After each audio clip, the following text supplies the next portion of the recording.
Muy bien, pues de nuevo buenas tardes. Disculpen, estamos con un poquito de retraso, pero hemos descansado.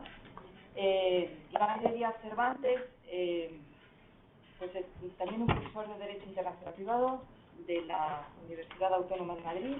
También él viene con nosotros siempre que le requerimos. Muchas gracias, Iván. Él es, como digo, profesor titular de Derecho Internacional Privado en la Universidad Autónoma de Madrid. Ha sido subdirector general del Notariado y de los Registros durante los años 2009 a 2012 del Ministerio de Justicia, profesor invitado en numerosas universidades europeas, americanas, asiáticas, y sus líneas de investigación y de docencia se centran en el derecho procesal civil internacional, en el arbitraje internacional, en la insolvencia, el derecho del comercio internacional, sucesiones y derecho registral internacional, ámbitos todos ellos en los que ha publicado numerosos trabajos de investigación. En el caso concreto de la gestación por sustitución, además de participar en la elaboración de la instrucción de la Dirección General, que ya conocen ustedes, la del 5 de octubre de 2010, sobre el régimen registral de los nacidos mediante gestación por sustitución y en la tramitación de diferentes resoluciones sobre esta materia, durante su estancia en la Dirección General de los Registros y del Notariado, es autor de numerosos trabajos y el más reciente, que él ha querido que lo señalemos, se titula La inscripción de relaciones de filiación constituidas en el extranjero mediante gestación por sustitución, 6 años desperdiciados. Está publicado en el Boletín del Ministerio de Justicia de junio de 2015, recientemente. Tienen ustedes esta información en la carpeta del profesor Iván Heredia, al que le doy la palabra agradeciéndole nuevamente su presencia. Bien, pues muchas gracias, Marina, muchas gracias, María José, por invitarme. Marina siempre me dice que hablo muy rápido y es verdad, con lo cual, teniendo en cuenta que me están grabando además, voy a hacer un esfuerzo especial por ir despacio y por vocalizar, porque Marina luego me echa la bronca y me dice que en fin, que hable más despacio. Entonces, haré caso a mi amiga Marina, que por cierto me invita ya, creo que es la tercera vez que vengo a la UNED ya, y además siempre a hablar de gestación por sustitución. Y la verdad es que cuando ese artículo que se acaba de publicar, es cierto, forma parte de un trabajo muy amplio sobre gestación por sustitución justamente, que aborda, hay autores que abordan esta materia desde el punto de vista jurídico interno, jurídico internacional, médico, psicológico, en fin, desde el punto de vista incluso de los afectados, ¿no? o de los interesados en esta técnica, y también incluso desde el punto de vista, entre comillas, de la industria, ¿no? que opera en este sector.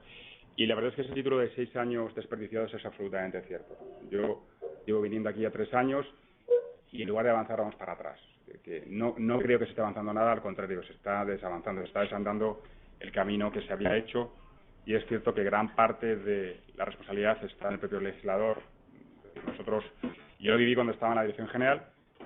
Pilar, yo no estuve en la época de Pilar, justo después de Pilar, ellos abrieron el camino con esa resolución valiente, luego Pilar lo ha explicado muy bien, y luego incidieron en alguna cuestión, que quizás es alguno de los puntos débiles, en los que sin embargo el Tribunal Supremo no entró, pero no se ha avanzado absolutamente nada en estos 6 años, desde esa primera resolución hasta la fecha. Tenemos por medio diferentes resoluciones nacionales que haremos después, que Pilar también las ha mencionado. Tenemos sentencia del Supremo, auto del Supremo, sentencias del Tribunal Europeo de Derechos Humanos, sentencias en el derecho comparado, y la verdad es que parece que en este punto nos alejamos del resto del mundo. El resto del mundo, por un lado, o el resto de países que tienen una regulación similar, parecida a la nuestra. La nuestra es muy peculiar, la vamos a ver después, y nosotros estamos desandando el camino. Lo que decía es que el mérito en este caso es, y no es porque yo estuve en la Dirección General, pero sí porque nos dejaron solos ante el peligro. Dejaron solo a la Dirección General en la época de Pilar y nos dejaron solo a nosotros también, y no creo que esté mal decirlo, ¿no? Porque es cierto que el legislador en ningún momento se atrevió a abordar esto en profundidad, y lo que hizo fue que un órgano administrativo como la Dirección General se enfrentara al problema, ¿no? Por lo tanto, lo que se pudo hacer es lo que se hizo, no se pudo hacer absolutamente nada más, se hizo con la mejor de las intenciones, no con intención de permitir el reconocimiento de esta técnica en España a toda costa, sino teniendo en cuenta el derecho, la normativa jurídica, la poca normativa jurídica existente hasta la fecha y todavía hoy en día, ¿no? Y sobre todo, pues abordando el problema, como ha dicho Pilar, desde el punto de vista de que estamos, veremos ahora también, ante un problema de reconocimiento de una relación de filiación ya constituida previamente en el extranjero. Yo si antes han dicho mi currículum, yo tengo que reconocerlo, hasta que entré en la Dirección General yo no había abordado prácticamente nada de derecho de familia. Yo siempre me dedicaba al derecho patrimonial, derecho mercantil, derecho civil patrimonial, arbitraje, derecho procesal civil internacional, y sin embargo, según llegué allí me dijeron, no, para ti, como tú eres internacional, te toca hacer esto, ¿no? Yo estaba en la otra subdirección, notario de registros, pero me tocó esta, que algo de Estado civil, y me tocó. Y lidié con, o lo que tenemos hasta la fecha, que era esa resolución del año 2009, repito, valiente, y que hizo lo que tenía, en fin, lo que podía hacer en ese momento, mejor o peor, pero, en fin, yo creo que es encomiable lo que hizo esa resolución. Nos encontramos con una espada de Damocles, es que estaba impugnada, ¿no? Entonces estamos esperando qué iba a pasar con la impugnación. Tenemos a la Fiscalía, por un lado, que la había impugnado, por otro lado, que nos decía que, en fin, que no sabía por qué. Había una, o que, bueno, que tampoco estaba tan en contra de esto, ¿no? Y entonces tuvimos ahí un impasse, y esperando que saliera la resolución, y al poco de salir la resolución, en el sentido de que salió, hubo que hacer la instrucción a toda prisa, ¿no? A toda prisa, la tenemos preparada, pero hubo que sacarla a toda prisa. Bueno, esto lo digo para que vean que es lo que tenemos hoy en día. Vamos a ver las normas que tenemos, pero no tenemos prácticamente nada, y al legislador tampoco se le espera. Por lo menos no se le espera en el sentido de hacer una regulación general de esta materia. Es un tema complicado, electoralmente complicado, es un tema sobre el que todo el mundo opina, todo el mundo escribe, y de verdad que yo nunca hago críticas así a compañeros, pero sinceramente mucho de lo que se ha escrito es incorrecto, sinceramente es incorrecto, no abordan bien el problema, lo decía Pilar, esto no es un, y algunos, sobre todo algunos civilistas, no abordan bien el problema, no es un problema de aplicación del 10 de la Ley de Técnicas de Represión Asistida o el del 9 del Código Civil, esto es un problema diferente. Es un problema de reconocer a defensores algo que ya se ha constituido en el extranjero. La técnica es absolutamente diferente. Por lo tanto, no se aborda bien. En consecuencia, el legislador tiene mucho miedo a esto y ni se le espera, y lo único que se puede hacer seguramente, o se podría hacer, son pequeños parches para dar cabida a la entrada de estas relaciones de filiación constituidas fuera de España, pero a fecha de hoy veo muy difícil que nuestro legislador se moje ya una regulación general de esta materia. Bien, yo lo que voy a hacer antes de avanzar, mi idea es hacer un pequeño recorrido. Yo me voy a solapar mucho con lo que ha dicho Pilar, desgraciadamente. El tema es muy parecido, intentaré ir buscando un poco las curvas, ¿no?, para intentar colocar los huecos que Pilar no ha abordado, o de alguna manera, en fin, enfatizar algunas de las afirmaciones que ha hecho Pilar. Pero creo que no está de más tener presentes algunas ideas. Lo primero es lo que he dicho antes. Todo el mundo habla de esta materia. ¿Dónde está regulada? Pues únicamente aquí. Un artículo 10 de la Ley de Técnicas de Reproducción Asistida, humana asistida. Un artículo 10 de una nueva ley que es exactamente igual al de la antigua ley, no cambia absolutamente nada. Se tuvo la oportunidad, pero no se cambia absolutamente nada. Y luego una instrucción de la Dirección General del año 2010, de octubre de 2010, que casi todos somos de derecho, pero para los que no lo seamos, la instrucción es la norma, es la cenicienta de todas las normas. Una instrucción administrativa es lo más bajo que hay en la pirámide normativa.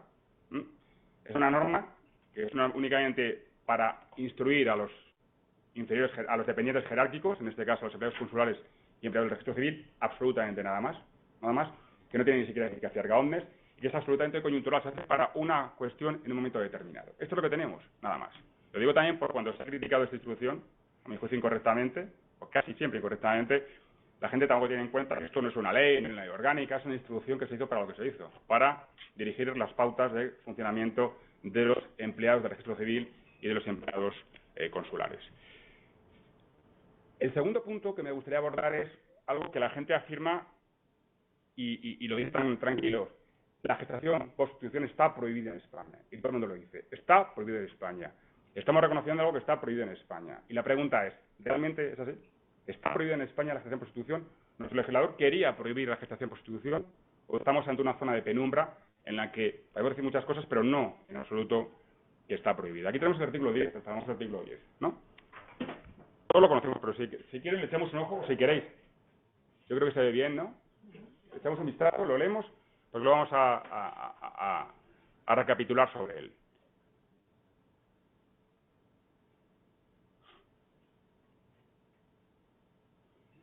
Lo digo porque siempre se habla sobre lugares comunes, la gente repite lo que dice otros, pero está bien que nos enfrentemos directamente a la norma, ¿no? Que repito que es una norma que está heredada de la ley antigua, de reproducción asistida, no se cambia absolutamente nada. Se intentó cambiar, pero al final optó por no cambiar absolutamente nada. Bien, esta es la norma, y tenemos tres apartados. La primera es, lo que ha dicho Pilar, es una norma absolutamente obligacional. es nulo de pleno derecho el contrato por el cual se convenga la gestación con o sin precio, lo que decimos antes, con o sin precio. El problema es si el precio es la mera compensación o no. Es decir, hay precio cuando se compensa, yo entiendo que no, pero bueno. A cargo de una mujer que renuncie a la filiación materna a favor del contratante o de un tercero. Es decir, una norma meramente obligacional. Si no existiera nada más que esto, lo que tendríamos es una norma que diría, oye, si alguien incumple el contrato, lo llevas crudo porque el contrato es nulo, por ejemplo, ¿no? Por ejemplo, obligación de entregarte al niño, de mantener el embarazo hasta el final, de pagarte la compensación, en todo caso, aunque no es así, porque siempre es una modalidad contractual más compleja, pero esto es lo que tenemos. Por cierto, aunque lo veremos también después, esto es lo que dice el Código Civil francés, nada más. Esto es lo que dice el Código Civil francés. Pero es que nuestro Código Civil, perdón, nuestra ley va más allá, porque luego seguimos avanzando y nos encontramos con un artículo 10.2 que lo que hace es negar la maternidad a la madre comitente. Dice, la madre comitente o la madre intencional no es la madre es la madre gestante. Algo común, por otro lado, al resto del mundo, ¿no? Pero luego parece que se echa para atrás, como en la yenca, un pasito para adelante y otro pasito para atrás, y dice, oye, aunque esto sea así, el padre biológico tiene la posibilidad de ejercer o que frente a él se ejerza la acción de filiación, ¿no? Pero bueno, decimos, oye, nos encontramos con eso, que el contrato es nulo, se niega la maternidad a la madre o a los padres comitentes, pero en cambio luego se dice que tiene a salvo el ejercicio de las acciones de filiación. Y la pregunta es, ¿una norma como esta basta para decir que la gestación por sustitución está prohibida en España? Y claro, hay que rascar un poquito, ¿no? Y si nos vamos a las actas de la Comisión Nacional de Reproducción Asistida, pero cuando se hizo la anterior ley de reproducción asistida, si nos fijamos en argumentos, más que morales o éticos, los argumentos fundamentalmente era, oye, qué difícil es esto. Es muy difícil regular el conflicto de intereses. ¿Qué pasa si la madre gestante quiere abortar? Tenemos que obligar. ¿Qué pasa si los padres intencionales se arrepienten? ¿Se lavan las manos? Estos conflictos son los complicados, pero esto es un problema diferente al tráfico de personas, a la dignidad del menor. Esto es lo que aparece en las actas, en esas actas. Luego, por otro lado, nos encontramos con que no tenemos ninguna norma que categóricamente califique esto como una conducta prohibida. Lo había en una disposición adicional, la segunda, del proyecto de ley de la primera ley de reproducción asistida, la del año 68, pero se quitó. Y si algo se quita, se quita algo, el legislador que estaba, significa que renuncia a ello. Por lo tanto, esa prohibición expresa, que decía, está prohibido esto, se quitó. Por lo tanto, oye, si hacemos una interpretación genética de la norma, vemos que en principio esto se renunció a prohibirlo, a considerarlo como una conducta prohibida, ¿no? Por otro lado, tenemos países como Alemania o Suiza. Antes ha hecho Pilar mención al caso alemán. En Alemania tenemos una cosa muy peculiar. Por un lado, se establece en la legislación civil que efectivamente la madre gestante es la madre, pero por otro lado se establecen sanciones penales, no para los padres, ni la gestante, ni los intencionales, sino para los intermediarios, ¿no? Aquí en España, esto en Suiza está más o menos parecido. Aquí en España esto no está en ningún lado. De hecho, aquí vienen las agencias, hacen publicidad, captan aquí a gente sin ningún tipo de problemas. Es muy complicado decir que esto es una conducta prohibida, ¿no? Y por otro lado, el caso francés, que es el que dio origen a las sentencias del Tribunal Europeo, o dos sentencias del Tribunal Europeo de Derechos Humanos. Lo decía antes, lo que dice el derecho francés es básicamente esto, el párrafo primero. Eso es lo que dice el derecho francés. Pero luego es coherente. Luego, por ejemplo, el tercero, en absoluto está, que es uno de los motivos que indujo al Tribunal Europeo de Derechos Humanos a decir que Francia violó el artículo 8 de la Convención. Es que en Francia, el que recurra a esto, la ha liado. Es decir, nunca va a ser padre de esos niños, ni adoptivo, ni puede generación, ni nada. Por lo menos es coherente. Para mí esto está, el contrato está prohibido y no reconozco ningún tipo de consecuencia en el ámbito de la afiliación, ¿no? Pero es que en el caso español no es así. Y además en Francia se dice expresamente que es una norma de orden público. El artículo 16.7, que es donde se contiene la nulidad del contrato, está reforzado por el artículo 16.9 del Código Civil, que dice que esta norma es una norma de orden público. En España eso no se dice. Que eso, por cierto, el Tribunal Supremo no lo tuvo en cuenta para nada. Por lo tanto, yo creo que es importante tener en cuenta esto. Es más, si vamos al preámbulo de la ley 35/88, la primera ley de reproducción asistida, aquí es que no aparece bien remarcado, lo había marcado más oscuro, pero por ejemplo nos encontramos en este párrafo con que dice, A ver. Dice al final del párrafo, dice, cuya evaluación jurídica resulta dificultosa, por ejemplo, la gestación post-sustitución, ¿no? Eso por un lado, o sea, que ya lo califica como complicado en el preámbulo de esa ley. Y luego dice además algo muy importante, dice al final del segundo apartado, la ley debe eliminar cualquier límite que socave su voluntad, la voluntad de procrear y constituir la forma de familia que considere que considere libre y responsablemente la mujer. Es decir, hay toda una apología de la libertad de la mujer en este ámbito, ¿no? Algo de alguna manera choca también con esa idea de que estamos ante algo prohibido. Yo no creo que esto sea un monólogo, o sea que si alguien quiere interrumpir o preguntar, yo mejor para mí, encantado. Bien, otra cosa que quería hacer es, en fin, no me siento muy legitimado porque creo que esto es un tema muy complicado, pero unas breves reflexiones sobre la evolución de la filiación materna en España, ¿no? Nosotros, el concepto tradicional de maternidad, pues de alguna manera lleva aparejado, o es producto de la combinación de tres elementos: la voluntad de tener hijos, ¿no? Unos genes, yo aporto material genético, y además una gestación, ¿no?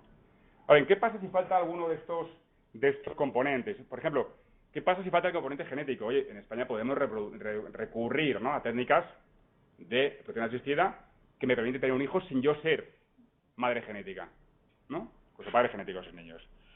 ¿Qué pasa si falta el componente genético y el gestacional? Oye, yo puedo ser madre adoptiva sin tener ese componente genético ni ese componente gestacional, ¿no? Es más, yo puedo tener un niño y renunciar a ese niño, y entregarlo en adopción. Eso se permite en España también, ¿no? ¿Por qué? Porque yo no quiero tener ese niño. Por lo tanto, si nos fijamos, el único elemento esencial es el elemento volitivo, la voluntad. En realidad, nuestro ordenamiento en este ámbito va siempre hacia esa idea de lo relevante en este caso es la voluntad. Dejemos en segundo plano, que parece mentira, el elemento genético y el elemento gestacional, y nos centramos en la voluntad. ¿Qué nos encontramos con el artículo 10.2 de la Ley de Reproducción Asistida, que ignora por completo este elemento volitivo? Oye, la madre gestante que dice que no quiere ser madre, tú vas a ser la madre, y los padres comitentes, la madre comitente que dice que quiere ser madre, tú no vas a ser madre, pese a que existe esa declaración de voluntad, que le hemos reconocido en el resto de supuestos, pero aquí, sin embargo, no lo hemos reconocido. Por lo tanto, eso, de alguna manera, chirría, ¿no? Nos puede chirriar a nosotros. Luego me gustaría, antes de meternos en faena ya, también recuperar algunos de los argumentos que antes se ha mencionado alguno, ¿no?, habituales contra la gestación por sustitución, que repito, esto es un tema complicado. O sea, yo no quiero aquí simplificarlo, yo no voy a hacer aquí ni una evaluación moral ni ética de esta materia, no estoy capacitado, no estoy legitimado, ni médica, ni psicológica, únicamente me interesa poner un poquito todo en la palestra, ¿no?, sacar diferentes argumentos para debatir, pero sobre todo, como se ha escrito tanto, se ha dicho tanto, quitar un poquito, podar un poquito, ¿no?, segar un poquito la hierba o las malas hierbas para ver realmente qué es lo que tenemos.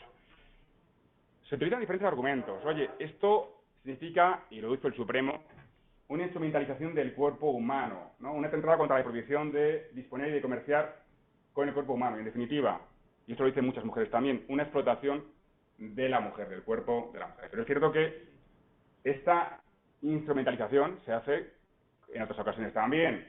Antes ha salido el tema, oye, se hacen donaciones, ¿no?, que ya estamos utilizando, incluso y es otro tema de los polémicos, se pueden tener niños para curar la enfermedad de un hermano, como se está haciendo ahora, que es un tema además de los complicados también, en estos casos duros, ¿no?, y moralmente duros, ¿no? Se pueden dar óvulos, esperma, riñones, en vida, médula ósea, ¿no?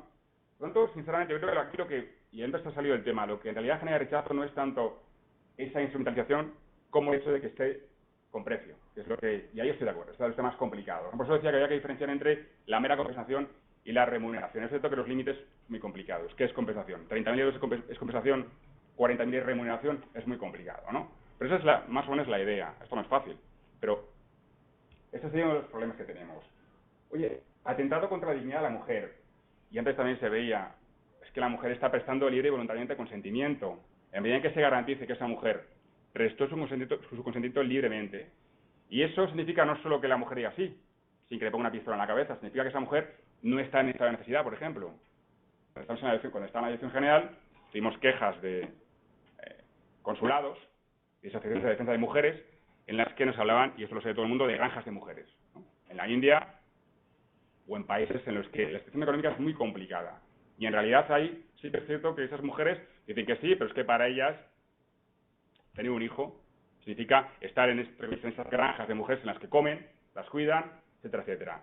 Por otro lado, las mujeres, si les preguntas, dirían, no, yo prefiero estar aquí que estar en la calle. O sea que el tema es muy complicado, ¿no? Pero ojo, instrumentalizar, yo no estoy de acuerdo en el hecho de que si tú consientes voluntariamente te estén instrumentalizando. Si tú consientes voluntariamente, y voluntariamente significa no que digas que sí porque sí, sino porque a ti no te hace falta recurrir a esto, podrías vivir económicamente sin recurrir a esto, no creo que exista ningún tipo de instrumentalización.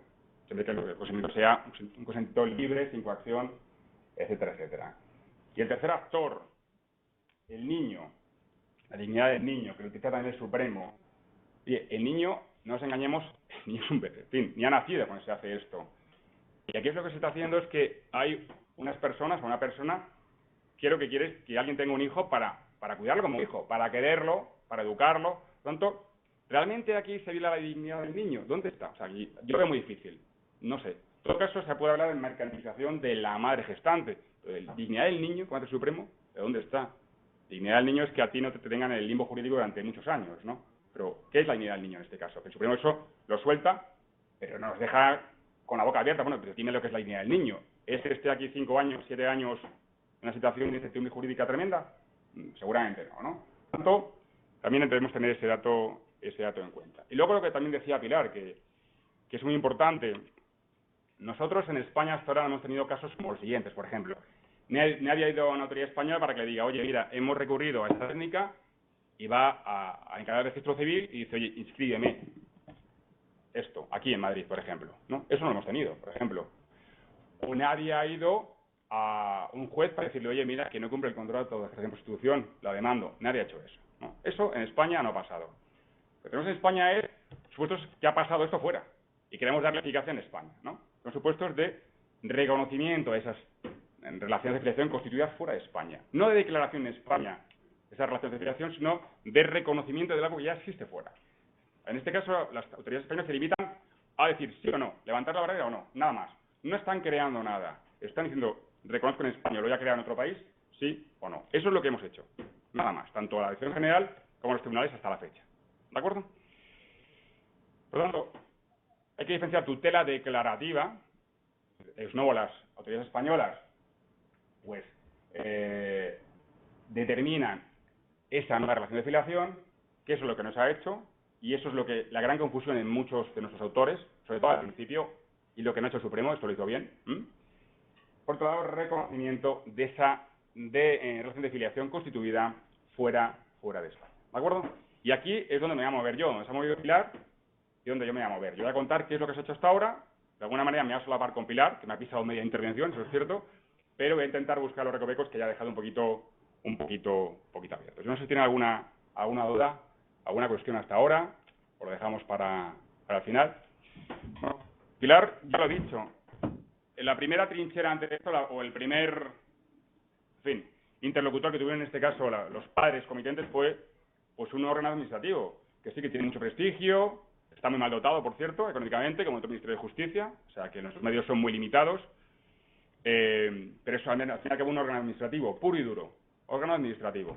No es un tribunal, no es el legislador, por lo tanto se enfrenta a supuestos concretos, Y la realidad que tiene la Dirección General es la que ha dicho Pilar. Nos encontrábamos con que en ciertos consulados, o se encontraron, porque yo ya me lo encontré eso hecho, había un movimiento tremendo, ¿no? Y había un número muy sospechoso de relaciones de filiación, ¿no? Y todo el mundo, en el fondo, sabía que eso tenía su origen y donde lo tenía.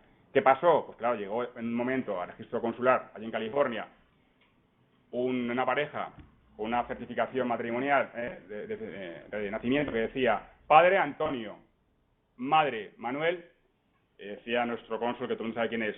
Esto me chirría. Y claro, ante eso, es cierto que eso, cualquier empleado consular diría, oye, yo esto no lo puedo hacer. Una cosa es que yo hago poca vista gorda, pero ante esto, en fin, yo casi estaría rozando la prevaricación. Seguramente no, pero diría, oye, yo esto no...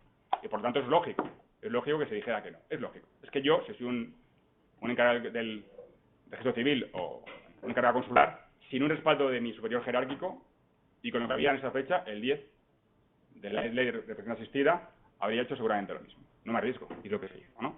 Por lo tanto, la respuesta a la Dirección General fue la que ya sabemos, una resolución estimando el recurso frente a esa calificación negativa del encargado del registro consular, y la verdad es que es una resolución, Pilar la ha contado, en extenso, es una resolución valiente, eso es cierto, que de hecho además fue pionera en medio mundo, también es cierto, que muy criticada, también es cierto, muy criticada injustamente, os lo digo sinceramente, pero que sí que es cierto que tiene dos puntos débiles, también hay que reconocerlo, tenía dos puntos débiles.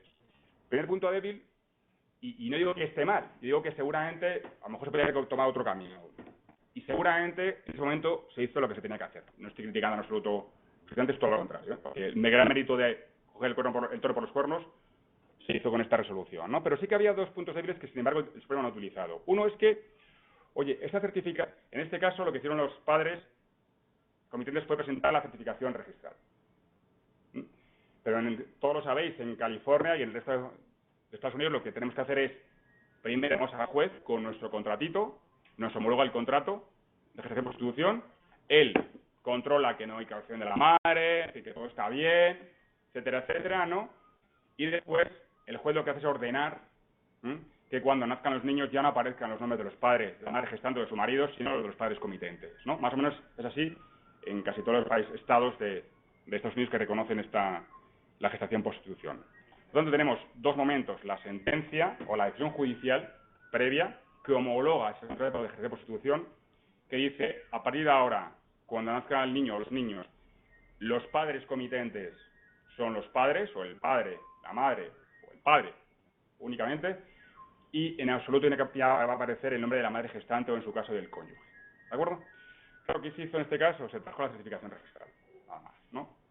No se trajo la sentencia o la resolución previa. Y esto la elección general no lo tuvo en cuenta. Generalmente, cuando se trata de inscribir estos títulos, una sentencia de divorcio, por ejemplo, se escribe la sentencia de divorcio, no se escribe la certificación registral extranjera de divorcio, ¿no?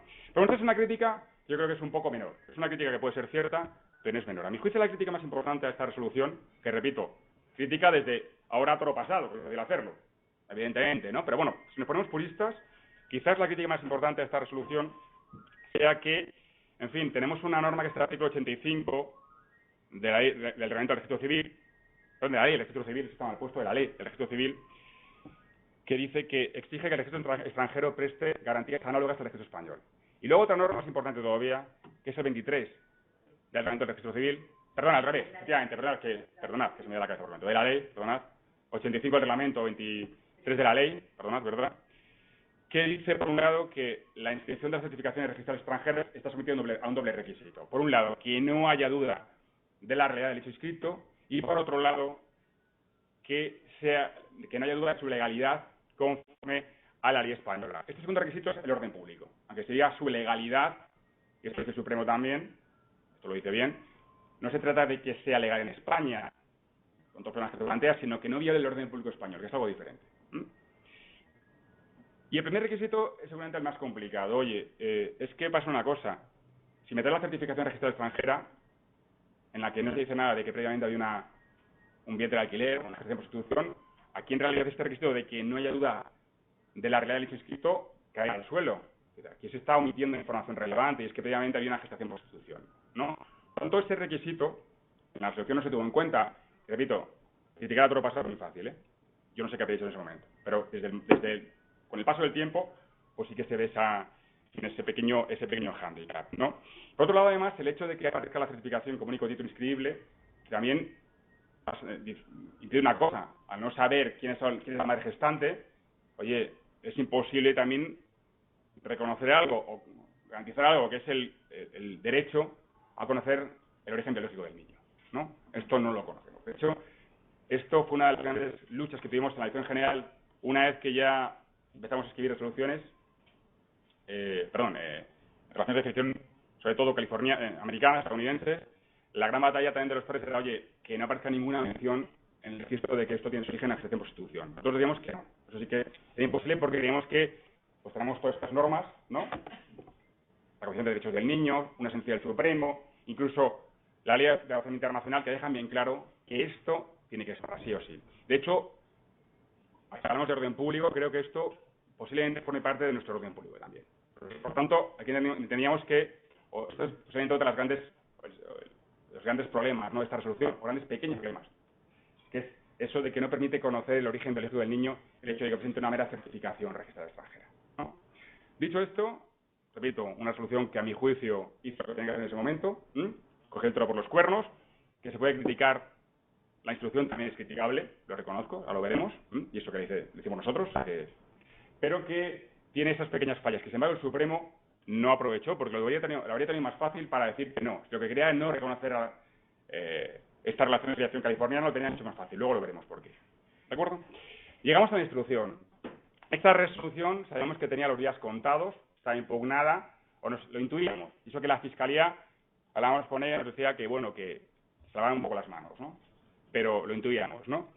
Entonces salió la resolución de un juzgado de primera instancia de Valencia y, en fin, nosotros lo que hicimos fue sacar inmediatamente esa instrucción, que repito, es una mera instrucción administrativa. Es una norma que lo que hace es dar instrucciones a los dependientes jerárquicos de qué es lo que tienen que hacer ante estos casos, ¿no? ¿Qué se perseguía? Bueno, pues está en la exposición de motivos. Oye, por un lado, proteger plenamente el interés superior del menor, lo tenemos claro. No tanto, mucho más que el Supremo parece, ¿no? Proteger el interés superior, que es superior por algo, superior porque está por encima de lo demás.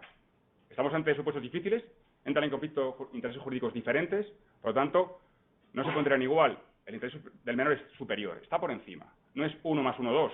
Es 1 más 3 o 4 que vale el interés superior del menor. ¿De acuerdo? A la hora de ponderar. La segunda idea, mejor dicho, en relación con esta idea de proteger el interés superior del menor, lo que queríamos hacer era habilitar medios, ¿no?, para que esa relación de filiación extranjera tuviera acceso al registro civil español cuando uno de los padres, por lo menos, fuera español, ¿no? Y por otro lado, lo contrario, oye, vamos a intentar evitar esto que están denunciando, este supuesto de tráfico de niños o de mujeres, las granjas de mujeres, ¿no? Casualmente, en los países menos protectores no hay intervención judicial. No hay intervención judicial previa, como pasa en Estados Unidos o en otros países, ¿no? Por lo tanto, nos encontramos con que lo que se traía de la India o de Ucrania eran meras certificaciones registrales, sin más. Sin más. Y por otro lado, esta idea que os he comentado antes, vamos a garantizar el derecho del hijo a conocer su origen biológico. ¿De acuerdo? Y un segundo interés, que no es en absoluto contrapuesto. Oye, vamos a proteger los derechos de la madre gestante. Vamos a garantizar que otorgan el consentimiento con total libertad, que en ningún caso hay explotación de mujeres detrás de esto. Y total libertad, repito, es que no está en estado de necesidad, ¿no? Que hay un control en el estado de origen, que además nosotros podamos controlar aquí también, supervisar, de que no existe ningún tipo de coacción a la madre gestante, de que su consentimiento es absolutamente libre. ¿De acuerdo? Eso es lo que se pretendía. ¿Cómo se intentó concretar esto? Oye, pues una cosa que también fue muy criticada en su momento, que luego es cierto que se fueron participando las críticas, pero nos criticaron mucho. Yo tenía mi correo electrónico bombardeado de correos electrónicos diciendo que habíamos vuelto atrás en la resolución, que es cierto, porque lo hicimos más restrictivo. ¿Qué dice la instrucción? Oye, solo se pueden inscribir resoluciones extranjeras en las que se homologue el contrato de gestación por sustitución, es decir, resoluciones judiciales extranjeras, no certificaciones. ¿Qué significa esto? Pues que en países como, en supuestos como los de California, que hay una decisión judicial previa y luego se emite una certificación basada en la decisión judicial, pero en la que no se hace ningún tipo de referencia al hecho de que estamos ante un contrato de gestación por sustitución, el título inscribible no es la certificación, es el previo, la decisión judicial. Y en países en los cuales no hay una previa decisión judicial, directamente no se inscribe. Decía todo el mundo, esto es durísimo. Sí, pero nos encontramos con casos tremendos también. Tenéis que entender, oye, que se intentaba proteger con esta instrucción. Y había supuestos de tráfico de mujeres, coacciones a mujeres evidentes. Por lo tanto, tendremos que buscar el término medio en este caso. Nos dijeron además una cosa que era una crítica jurídica que mucha gente se la quería. Decían, oye, esto es una instrucción contra el EGEN. ¿Por qué? Porque se decía, oye, tanto el reglamento como la ley del registro civil dicen que una certificación extranjera es un título inscribible. Si vosotros decís que no se puede inscribir mediante certificación, violáis la ley. Os estáis privando de una modalidad de título inscribible. La respuesta es muy fácil. Oye, lo que dice nuestro ordenamiento es que una certificación es un título inscribible, pero no que todas las certificaciones son títulos inscribibles. Tiene que cumplir los requisitos que conocemos. Por lo pronto, da realidad del hecho inscrito. ¿Qué hizo la Dirección General? Entendemos que además esto es una instrucción, repito, y para un momento puntual. En la fecha de hoy, todas las certificaciones, o mejor dicho, ninguna certificación cumple estos requisitos. Por lo tanto, la rechazamos. Oye, que en el futuro hay algunas que sí. Perfecto. Que hay mención a lo que hay detrás. Perfecto. Pero a fecha de hoy, ninguna certificación mencionaba el hecho de que detrás había un supuesto de gestación por sustitución. ¿Y qué más dice la instrucción? Pues dice una cosa también, que esto fue bastante más osado, y puede ser criticable, y lo reconozco. Y es lo siguiente. Hasta la fecha, y hoy en día también, para que yo pueda inscribir una decisión extranjera, porque repito, la instrucción lo que hace es permitir solo la inscripción de decisiones judiciales extranjeras, para que yo pueda inscribir una decisión judicial extranjera hace falta previo reconocimiento del título principal, el exequatur. Antes me tenía que ir al Supremo, y que el Supremo me la reconocía, luego lo inscribía. Hoy en día tendría que ir a un juez de primera instancia, me la reconocen y luego se inscribe, ¿no? Esto es lo que se hacía hasta la fecha siempre, salvo con las resoluciones extranjeras de jurisdicción voluntaria, ¿no? En este caso, el encargado del registro civil puede hacer un reconocimiento incidental. Él, incidentalmente, como paso previo a la inscripción, en el ámbito de la calificación registral, reconoce incidentalmente a la decisión extranjera. Lo que pasa es que nuestro Supremo exigía siempre un reconocimiento conflictual, que es algo muy complicado, que no voy a contar ahora. Nosotros eso lo quitamos. Hicimos un reconocimiento de toda la vida, como los jueces. Tú controla que se cumplen ciertos requisitos materiales y reconoces, encargado del registro civil, la decisión judicial extranjera, ¿no? Este salto sí que es un poco más discutible, lo reconozco, ¿no? Pero éramos conscientes de que lo estábamos dando. Y además pasa una cosa, y esto lo digo aquí, aunque me estén grabando, es algo es cierto. No me acuerdo ahora, porque hubo un cambio reciente en la legislación californiana, por ejemplo, pero en California estos procedimientos se calificaban como contenciosos, no de jurisdicción voluntaria. Entonces nosotros dijimos, oye, pero diga lo que diga el derecho estadounidense, para nosotros esto es un procedimiento de jurisdicción voluntaria. Aquí el juez no crea nada, lo que hace es homologar, simplemente, ¿no? Por lo tanto, en la instrucción se dijo, procedimientos equivalentes a los españoles de jurisdicción voluntaria. Pues decimos, nos guiamos por lo que era para el derecho californiano, esto no era jurisdicción voluntaria, tendría que ir a los tribunales, ¿no? Pero claro, nosotros lo analizamos y dijimos, oye, esto, de acuerdo a lo que para nuestro ordenamiento es jurisdicción voluntaria, esto es jurisdicción voluntaria, aunque en California lo llaman procedimiento contencioso, que repito, hubo una reforma hace poco tiempo, no sé cómo lo llaman ahora, no lo he visto, ¿no? Pero ellos lo criticaban así, aunque era evidente que no era contencioso, esto era mera jurisdicción voluntaria. Por cierto, hay una reforma reciente de la ley, o en cines de la ley de jurisdicción voluntaria, no se toca en absoluto ese tema tampoco, por lo menos directamente. Es una oportunidad perdida, ¿de acuerdo? ¿Y qué se verifica en ese control incidental que hace el encargado del registro? Repito, solo a las decisiones judiciales, no a las certificaciones, porque, lo repito también, la resolución el caso este que dio origen a la sentencia del Supremo, con esa instrucción no se habría inscrito. Eso lo digo ya, no se habría inscrito. No se habría inscrito. Bueno, pues, ¿qué debe verificarse en estos casos? Bueno, pues, unos requisitos formales de la decisión, ¿no? Regularidad, autenticidad formal de la decisión extranjera, ¿no?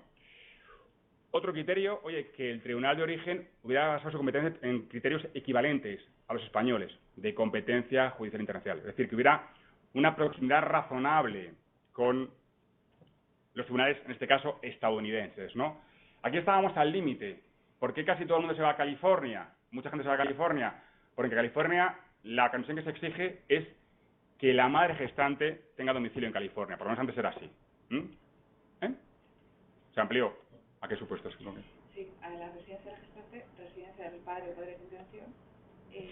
Mejor todavía, más flexible todavía, ¿no? Porque en algunos casos, mucho más flexible todavía, efectivamente. Antes era residencia de la... Bueno, no, pero, no, evidentemente no, igual. Como mínimo, hacía falta eso, es decir, que si había otras cosas, mejor, ¿no? Pero como mínimo eso.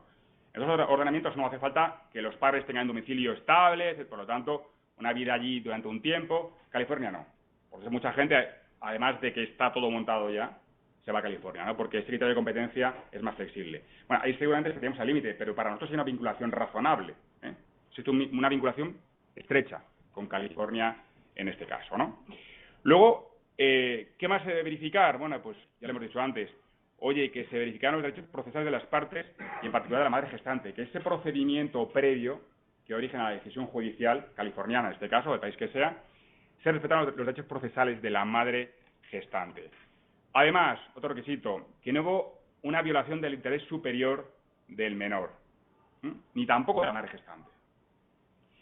Por otro lado, claro, se persigue cierta estabilidad, que esto luego no se revoque en California, en el país que sea, que la decisión judicial que se quiere inscribir ahora sea firme y que los consentimientos prestados sean irrevocables. Si esto tiene vuelta atrás, la hemos liado, evidentemente, ¿no? Por tanto, hay que constatar también eso, ¿no?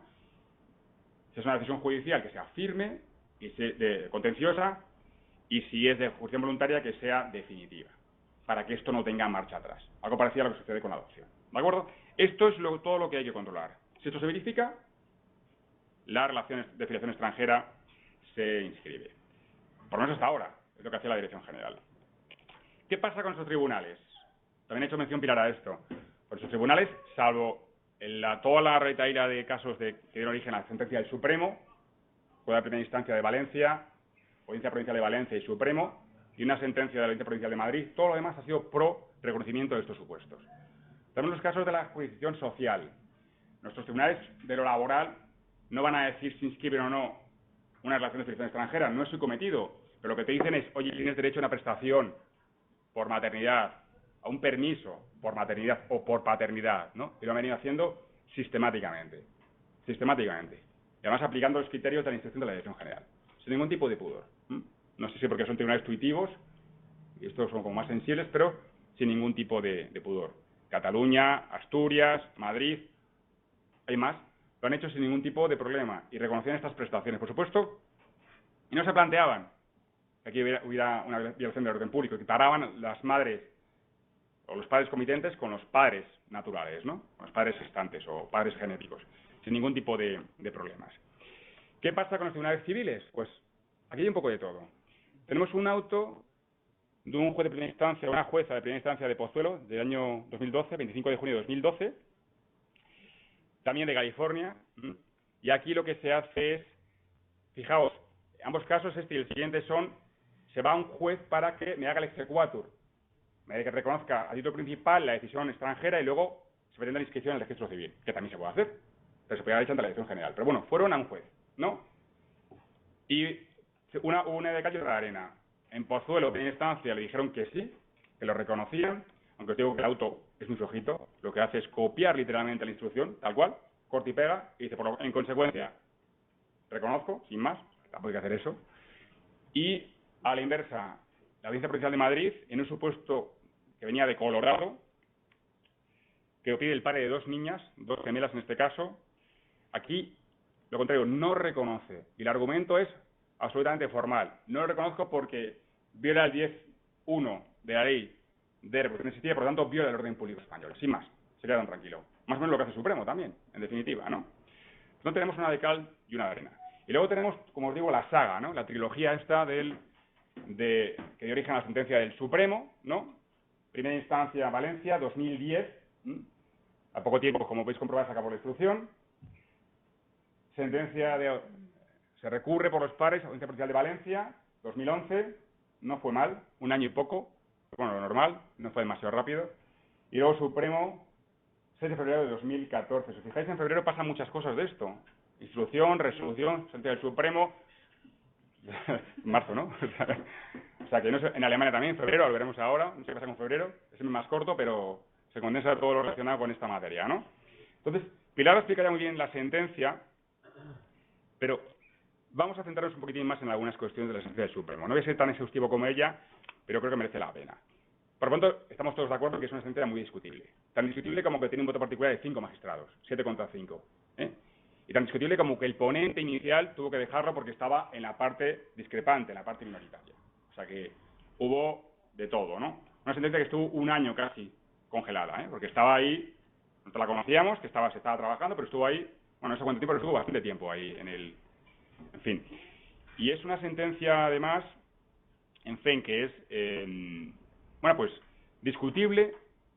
Yo sé que es un tema complicado, O sea, que yo, sinceramente, me pongo la piel del Supremo y yo sé que es un tema complicado. Además, es un tema en el que se mezcla lo jurídico con lo moral, que además hay que ser muy fino jurídicamente, ¿no?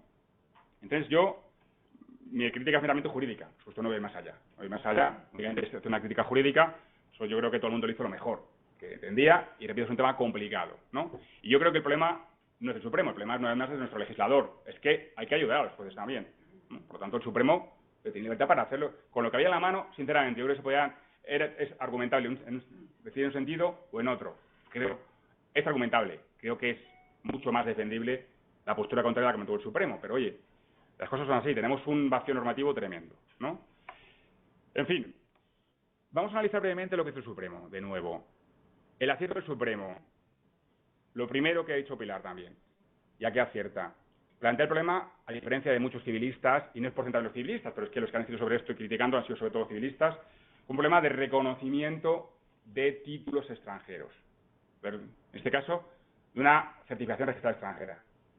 No como un caso en el que yo, ex novo, voy a ver si reconozco o no, o constituyo o no, declaro o no una relación de filiación, aplicando mi norma de conflicto, que me remite al derecho español, a otro derecho diferente, por lo tanto me entra en juego el artículo 10 de la ley de reproducción asistida, etcétera, etcétera, ¿no? O sea que esto aquí acierta plenamente el Supremo y esto es un mérito, encauza en el problema, ¿no? Otra cosa es que luego, a mi juicio, lo que siguiente es bastante discutible. Yo coincido plenamente con el voto particular, creo que es un voto particular estupendo, muy bueno, técnicamente muy bueno, ¿no? Es una pena, a mi juicio, que ese voto particular no fuera la decisión mayoritaria, ¿no? Entonces, a mi juicio, el Supremo en este caso comete diferentes, o hace cosas muy criticables. Por lo pronto, el concepto del orden público. Aquí el Supremo lo que hace es un juicio general a una figura, a la gestación por sustitución. El orden público, el concepto de orden público, cuando yo reconozco algo que viene de fuera, no es, oye, yo digo que la gestación por sustitución es una aberración, que viola el orden público, o que el repudio islámico viola el orden público español, o que la poligamia viola el orden público español. Esto no se puede hacer, no se hace un juicio general a una institución extranjera. Lo que se hace es ver, oye, ¿qué consecuencias tiene que esta resolución, basada en esa figura extranjera, despliegue efectos en mi ordenamiento? ¿El hecho de que tenga efectos viola el orden público o no? Ese es el juicio que hay que hacer. Y sin embargo, el Supremo, que aparentemente iba a hacer lo primero, al final hace lo segundo, hace un juicio general a la gestación por sustitución, sin más, sin aterrizar en el caso concreto. De hecho, lo que hace, y el segundo gran error es lo siguiente, dice, oye, esto es un problema de orden público, muy bien dicho, pero oye, vamos a tener y aquí hay que tener en cuenta interés superior del menor, aunque no, lo dice, perdón, interés de la madre gestante, que haya tráfico de personas, de desarrollo de la personalidad, etcétera, etcétera. Muy bien dicho. Luego, sin embargo, dice, bueno, todo esto cristaliza en el artículo 10 de la ley de reproducción asistida. Viene a decir más o menos, el orden público en este caso es el 10. Se acabó. Y como el 10.1 dice que el contrato es nulo y el 10.2 dice que la madre gestante es la madre, se acabó. Sería el orden público. Esto más o menos, muy simplificado, por supuesto, es lo que dijo el Supremo en este caso, ¿no? Y por cierto, se asume algo que yo creo que es muy discutible, que el 10.1 prohíbe la gestación por sustitución, porque claro, el Supremo dice constantemente, es que está prohibida. Que esté prohibido es muy discutible, ¿no? Esté prohibido es muy discutible. Lo hemos visto antes. Lo que dice uno, lo que dice es que el contrato es nulo, nada más. Nada más, no que esté prohibido. Se puede haber dicho, lo hemos visto antes, pero nunca se llegó a decir, ¿no? Luego, por otro lado, también lo ha dicho Pilar antes, hay una incorrecta ponderación del interés superior del menor. Porque además, si lo vemos en la sentencia está bien estructurada, se dice primero orden público, Se dice a continuación, interés superior del menor. Y esto no es correcto. Es que el interés superior del menor está en el orden público. Es un elemento integrador. Lo vamos a ver después. Lo dijo el Tribunal Europeo de Derechos Humanos. Está en el orden público y es el elemento primordial, superior. El Supremo lo bifurca. Dice, oye, pese a que es cierto que hay que defender el interés superior del menor, no puede encontrar la legalidad del orden público del 10. Por lo tanto, lo deja fuera. Y es todo lo contrario. Es que el interés superior del menor es el elemento protagonista, principal, del orden público en esta materia, junto con la defensa de la madre gestante, en fin, de todos los intereses en juego, pero sobre todo, interés superior del menor. Y de hecho, cuando concreta este interés superior del menor, habla de dignidad. Dice, oye, ya sé que estamos poniendo en dificultades, que no se va a reconocer su filiación, que va a tener que adoptar, o lo que sea, pero por encima está su dignidad. O sea, esa interpretación que hace del interés superior del menor, que además no le incluye en el orden público, por lo menos de facto, ¿no? Es muy discutible. Dignidad es interés superior del menor, ¿y qué es la dignidad en este caso? Lo que vimos antes. Que a mí me procreen para que sea querido por unas personas, educado, adoptado, en fin, es discutible. No digo que no, o sea, no lo sé, pero quizás es muy discutible, ¿no? Y repito, esto hay que integrarlo en la cláusula de orden público. Y el Supremo, de facto, lo deja fuera del orden público. Es decir, y repito, cuando interpreta el interés superior del menor, hace prevalecer dignidad sobre desamparo del menor. Y esto es tremendamente discutible. Vamos a echar una mirada afuera, porque siempre hay oxígeno un poco. Pilar lo ha hecho en Alemania, vamos a mirar a Alemania y también a Austria. Alemania, la sentencia que mencionaba Pilar, sentencia magnífica, de verdad, ¿eh?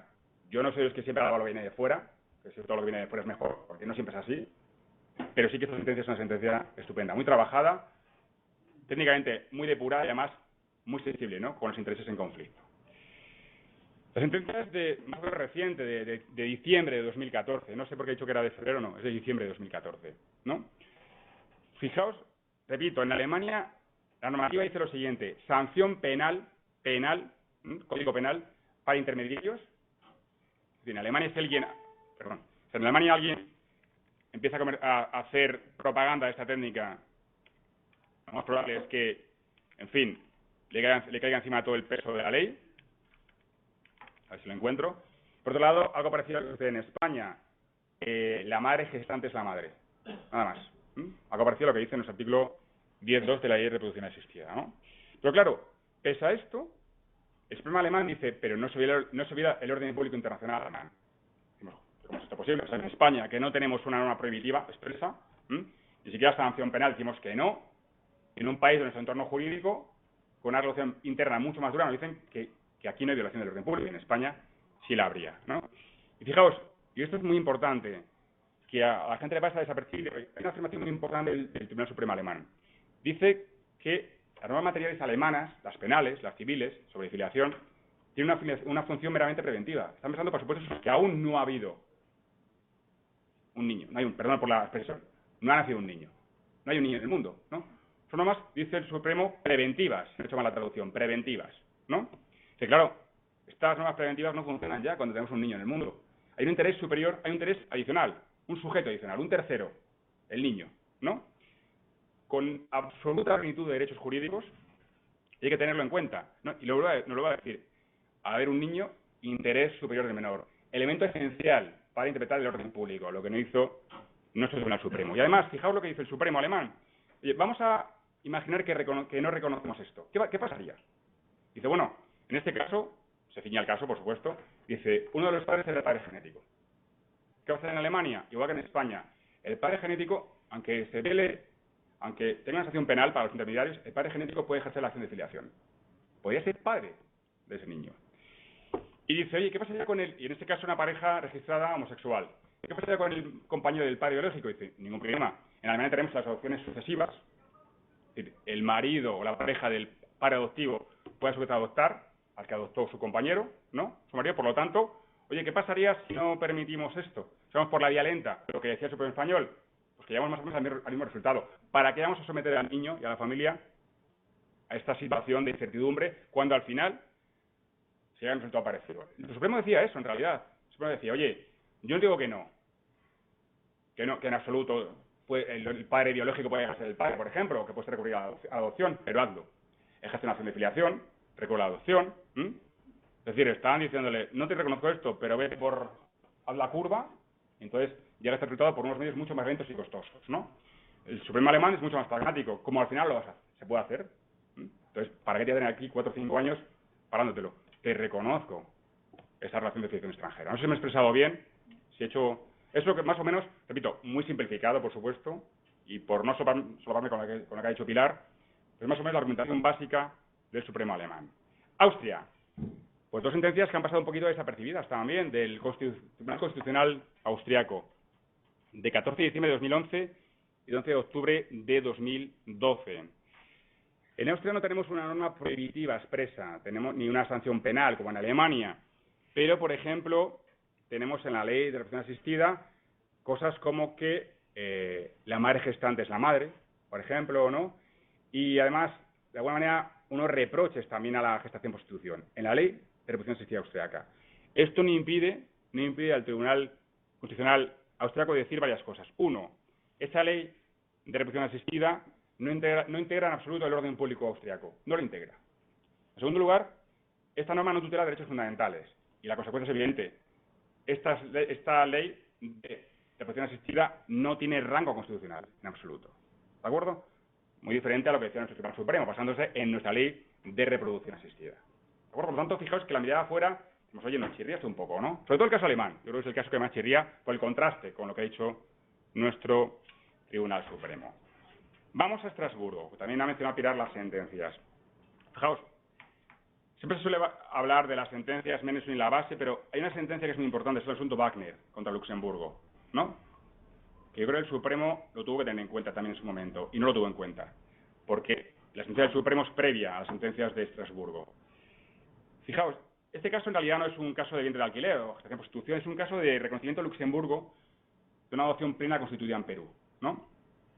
Pero el problema era que no se reconocía esta adopción Hay un problema de, oye, ¿qué pasa con estos niños? Yo en Perú soy el padre, o somos los padres de estos niños, y en Luxemburgo me dicen que no. O sea, que era un problema más o menos similar, ¿no? Los niños encontraban una especie de limbo jurídico también. ¿Y qué dijo la Corte Europea de Derechos Humanos?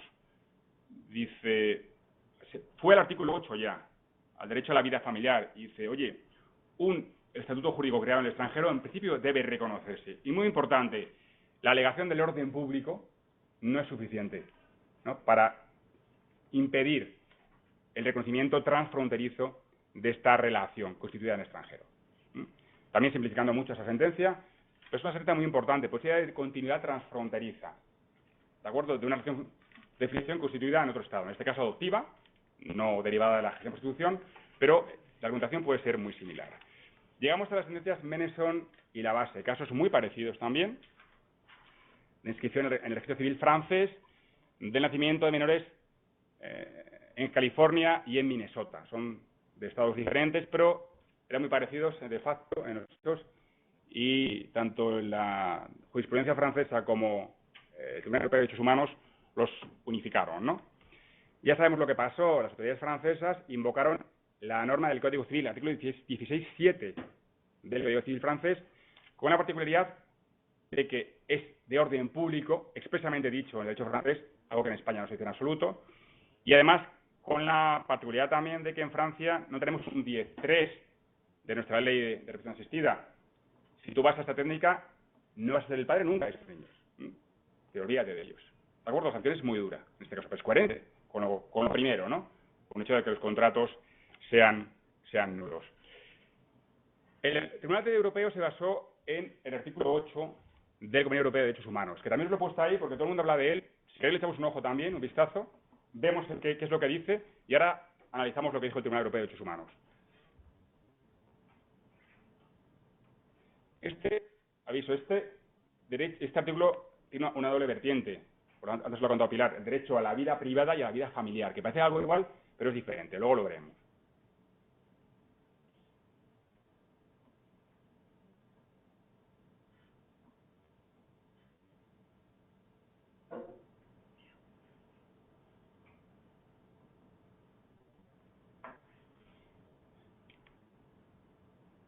Bueno, si lo habéis leído, lo pasamos. Vamos a ver, ¿qué hizo el Tribunal Europeo de Derechos Humanos? Dijo, oye, vamos a ver este artículo, vamos a contrastar estos supuestos franceses con este artículo, ¿no? Primero, oye, está en juego, identificó los derechos que pueden estar en juego.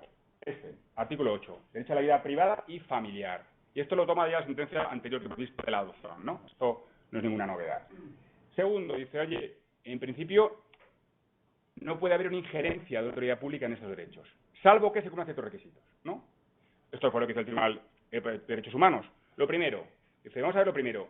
En un caso como este, en el que las autoridades francesas niegan la inscripción de relaciones de filiación derivadas de la gestación por sustitución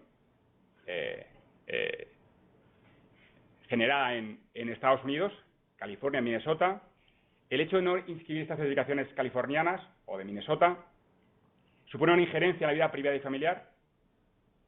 El Tribunal Europeo dijo, evidentemente sí. Y esto también lo decían las autoridades francesas, todo el mundo lo sabía, sí, evidentemente sí.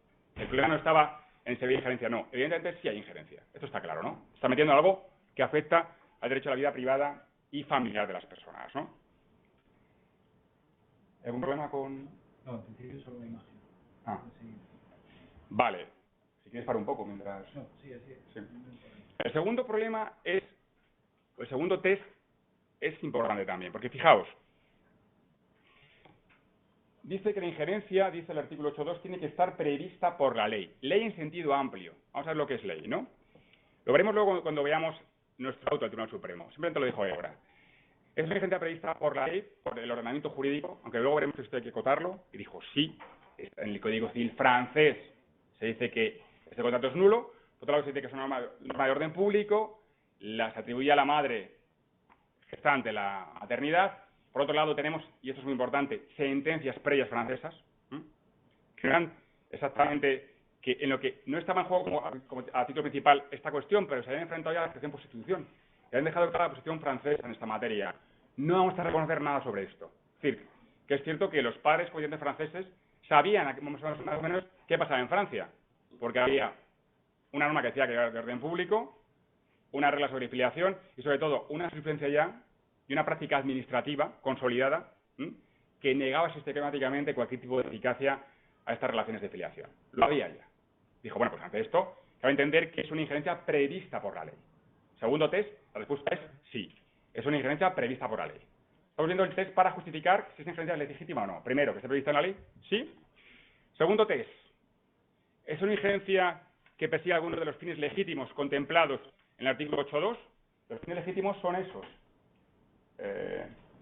Seguridad nacional, seguridad pública, bienestar económico del país, defensa del orden, la protección de infracciones penales, protección de la salud o de la moral o de los derechos y libertades de los demás. ¿Y qué dijo el Tribunal de Derechos Humanos? Dijo, sí. Es una injerencia que afecta a un bien que está amparado por el artículo 8. O permite, mejor dicho, permite injerir al Estado que se ingiera, o que se interponga para defenderlo. ¿Cuáles? Salud y derechos y libertades de los demás. O sea que hasta aquí pasó el test. Y luego lo siguiente, es una injerencia, y esto es muy complicado de interpretar, que resulta necesaria en una sociedad democrática, porque esto es muy ambiguo. ¿Qué es esto de una sociedad democrática? No, pues aquí la verdad es que el Tribunal Europeo de Derechos Humanos, que en cada sentencia va concretando qué es esto de necesario en una sociedad democrática. Por eso, como podéis comprobar, es una cláusula tremendamente abierta, ¿no? Pero en estas sentencias di algunas pautas. Dijo por lo pronto, oye, cuando la injerencia del Estado afecta a la identidad o la existencia de una persona, la injerencia debe quedar absolutamente restringida. Y en este caso había una injerencia en la identidad de las personas. Oye, tú no eres hijo de este, eres hijo de este. Oye, tú no tienes nacionalidad francesa. Oye, tú no tienes derecho a heredar. Lo vamos a ver después, ¿no? Y además, dijo otra cosa muy importante. El margen de apreciación de los estados, de injerencia de los estados, también queda muy condicionado cuando hay un menor por medio. Era tremendamente condicionado. Es decir, está diciendo al Estado, tu capacidad de maniobra es tremendamente limitada. Tremendamente limitada. Conclusión. Tenemos un derecho con doble vertiente. Dijo la Corte Europea de Derechos Humanos. Entiendo que la intromisión es legítima en el caso del derecho a la vida familiar, decía Pilar. Oye, los niños han estado viviendo con los padres desde que llegaron aquí, han hecho una vida de familia plena, por lo tanto, entiendo que la injerencia es legítima, ¿vale? Pero en cambio dicen, la injerencia es ilegítima, no legítima, en el caso del derecho a la vida privada. ¿Por qué? Pues oye, se entiende que hay una violación del derecho a la vida privada de los menores. Por lo pronto, dice la Corte Europea de Derechos Humanos, oye, esta normativa, vale, persigue protección de la salud, derechos de los demás, sea eso lo que sea, pero oye, en principio está dirigida a los padres, porque Francia decía, oye, esto está hecho para evitar que mis nacionales vayan al Estado, a otros estados para recurrir a esta técnica. Pero claro, dice la Corte Europea de Derechos Humanos, sí, pero esto afecta indirectamente o directamente a los menores. Es como matar moscas a cañonazos. Se dirige a los padres, pero afecta a los menores. ¿De acuerdo? Primer problema. Segundo, aquí nos encontramos con que los hijos o los niños son hijos biológicos, por lo menos uno de los padres comitentes, ¿no? Y esto de reconocer algo tan relevante como el derecho a la filiación biológica, oye, obliga al Estado a ser muy, muy prudente. Francia, en este caso, se ha pasado un poco de frenada. Y además, fijaos, dice el Tribunal Europeo de Derechos Humanos, es que además no se da ninguna salida a los padres y al niño. Porque lo decimos antes, es que no puede recurrir a ningún tipo de medio de establecimiento de la afiliación, ni siquiera a la adoptiva. Te queda fuera por completo. Se dijo, oye, aquí ya sí nos hemos pasado un poco. Esto no es proporcional, ¿no? Por lo tanto, cabe entender que se viola el derecho a la vida privada, en este caso, de los menores. ¿No se ha quedado claro? También el representante del tribunal, ¿no?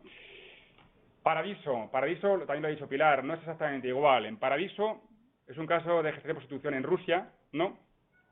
En este caso, el recurso no tiene su origen, como nosotros dos, en la no inscripción de la relación de filiación. En este caso, el recurso tiene su origen en el comportamiento de las autoridades italianas porque privaron a los padres de estar con sus hijos, se los dieron a una entidad pública, luego a una familia de acogida y luego iniciaron la adopción, todo rapidísimamente, ¿no? Entonces, aquí lo que se entendió es que se vio velado el derecho a la vida familiar de los padres, porque nunca hayan podido gozar de nunca hayan podido tener una vida familiar plena con sus hijos. Según llegaron a Italia, se los quitaron, ¿no? O sea que el caso es diferente. Por lo tanto, este caso no nos vale tanto. Podemos sacar conclusiones, pero no es tan útil para llevarlo a nuestro ordenamiento, por lo menos a los casos que hemos tenido hasta ahora en nuestro ordenamiento. ¿De acuerdo? Si tenemos alguna duda hasta ahora sobre agua. Ah, qué bien. ¿Alguna pregunta sobre esto? Ya con esto en 10 minutos acabo, lo prometo, iniciamos un pequeño debate. ¿Qué pasa con el Supremo? Pues que se encontró con esta batata caliente de la sentencia o las sentencias del Tribunal Europeo de Derechos Humanos, ¿no? Y la Dirección General de Registros se montó un revuelo. Dicen, oye, ¿qué hacemos ahora? lo decía todo el mundo, o sea, tenemos la instrucción por un lado, la sentencia del Supremo, parece que está un paso para atrás, y esta posición de la Corte Europea de Derechos Humanos que parece que va contra el Supremo. ¿Con qué nos quedamos, no? ¿Con qué nos quedamos? El Supremo también lo vio claro, y ahí fue absolutamente honesto. Oye, porque los padres iniciaron una acción de anulación de la sentencia, ¿no? De nulidad de la sentencia del Supremo, pero eso, si no recuerdo mal, lo hicieron antes de que aparecieran estas sentencias. Y el Supremo, como un criterio, dijo, oye, es muy relevante a la hora de decidir esta cuestión relativa a la nulidad, esta sentencia de la Corte Europea de Derechos Humanos. Por lo tanto, ahí fue absolutamente honesto e integró en su razonamiento esas sentencias, ¿no? Otra cosa es que las conclusiones, a mi juicio, sean tremendamente discutibles. ¿Por dónde va el Supremo en este caso? En su auto, en este auto de 2 de febrero de 2015. Bueno, pues fijaos, intenta a toda costa diferenciarse de lo que hicieron las autoridades francesas. Porque claro, si recordamos, dice, en el caso de los franceses, una de las críticas de la Corte Europea de Derechos Humanos, uno de los argumentos fue, oye, es que aquí a los niños no se da ninguna oportunidad de establecer una relación de filiación con los padres comitentes, ni siquiera adoptiva, ¿no? Es más, dijo en su momento la Corte Europea de Derechos Humanos, ni se les permite, está en juego su nacionalidad francesa, está en juego, no sabe qué nacionalidad tienen. Es más, si tuvieran que heredar a sus padres, no podrían hacerlo como herederos, sino únicamente como legatarios, se restringen sus derechos sucesorios porque no son hijos de esos padres comitentes. Y todo eso llevó a la Corte Europea de Derechos Humanos a decir, oye, hay una injerencia no legítima en la vida privada de los niños, ¿no? ¿Qué dice nuestro Supremo? Oye, nosotros somos diferentes. Nosotros le estamos dando una salida a los padres y a los niños. Recurre a la adopción, si eres hijo biológico, ejerce una acción de filiación, se lo estamos dando. Recuerda que los alemanes esto lo vieron, pero dijeron, oye, como al final lo van a hacer, ¿para qué no vamos a reconocer ahora? Vamos a hacerlo ya, ¿no? Entonces nuestro Supremo dice eso. Yo no me siento vinculado por lo que ha hecho Estrasburgo porque yo trato mejor a los niños, doy esas salidas, permito el ejercicio de esas acciones de filiación o recurrir a la filiación adoptiva, ¿no? Y además dice, oye, es un Supremo, es que hay una diferencia entre cómo nosotros tutelamos el interés superior del menor y cómo lo hizo la Corte de Casación francesa. Es cierto que la Corte de Casación francesa dijo, oye, aquí hay un fraude a la ley francesa, por lo tanto, no se puede alegar nunca el interés superior del menor. Eso más o menos dijeron los tribunales franceses, la Corte de Casación. Y el Supremo nuestro lo que dijo literalmente es, debe tenerse en cuenta el interés superior del menor, tal y como es protegido en el derecho español. Perfecto. Dice el Supremo, nosotros sí que tenemos en cuenta el interés superior del menor. Pero luego rascamos, pues, oye, sí, pero muy poco, porque cuando tú configuras la cláusula de orden público, lo casi lo dejas fuera y dices que el interés superior del menor, por un lado, lo interpretas muy discutiblemente, que es lo de la dignidad, y por otro lado, de facto lo dejas fuera de la cláusula de orden público. Por lo tanto, es muy discutible esto, ¿no? Pero sin embargo, el Supremo dice, yo no me siento vinculado, yo lo he hecho bien, a diferencia de cómo lo han hecho las autoridades francesas. A mi juicio, el Supremo, en este caso, en fin, tampoco hizo todo lo que tenía que haberlo hecho. Una vez más, en un voto particular, los mismos magistrados discrepantes hacen un voto particular, a mi juicio mejor técnicamente que este auto del Supremo también, que el parecer mayoritario. Pero fijaos, antes de ir a lo que dice el Supremo, a mi juicio, si yo fuera el abogado de los recurrentes, en este caso, tendría una autopista allí para recurrir a Estrasburgo. Creo que van a ir a Estrasburgo, a lo mejor alguno lo sabe mejor que yo, no lo sé, pero la autopista es muy sencilla. Fijaos, hay algo que la gente no ha visto tampoco, que es que es algo muy importante. Si recordáis, el Estrasburgo lo que dijo es, al hacer el test hay que pasar muchas pruebas. Y una prueba fundamental es la siguiente, ¿es una injerencia prevista por la ley? Claro, ¿qué pasa en Francia? En Francia tenemos una norma de orden público, resoluciones administrativas bastantes ya, anteriores, sentencias en las que incidentalmente decían que no iban a reconocer esas acciones de filiación, ¿no? Es decir, había un colchón normativo, jurisprudencial importante, ¿no? Y fijaos lo que dice además, lo que dijo la Corte Europea de Derechos Humanos, que tenía que ser esta exigencia de injerencia prevista en la ley. Tiene que ser una norma expresada con la precisión suficiente para que el ciudadano pueda acomodar a su conducta y pueda ser capaz, en su caso, recabando asesoramiento autorizado, de prever en razonable medida que permitan las circunstancias las consecuencias que pueda producir un acto determinado. Este es el test que dice que tiene que cumplir una regulación nacional, en nuestro caso, la que supuestamente prohíbe o impide el reconocimiento de relaciones de filiación extranjeras en España. Ese test tendría que pasarlo. En Francia se entendió pasado, por lo que os decía, una norma de orden público, una jurisprudencia más o menos consolidada, una práctica legislativa más o menos consolidada, los padres comitentes podían ser conscientes. Otra cosa es que lo que dijeron las autoridades francesas fuera o no correcto, pero sabían lo que había una cierta seguridad jurídica. Vamos a España. ¿En España realmente sucede esto? Sí, tenemos una norma expresada con presión suficiente para que el ciudadano pueda acomodar allá su comportamiento, recabando asesoramientos autorizados.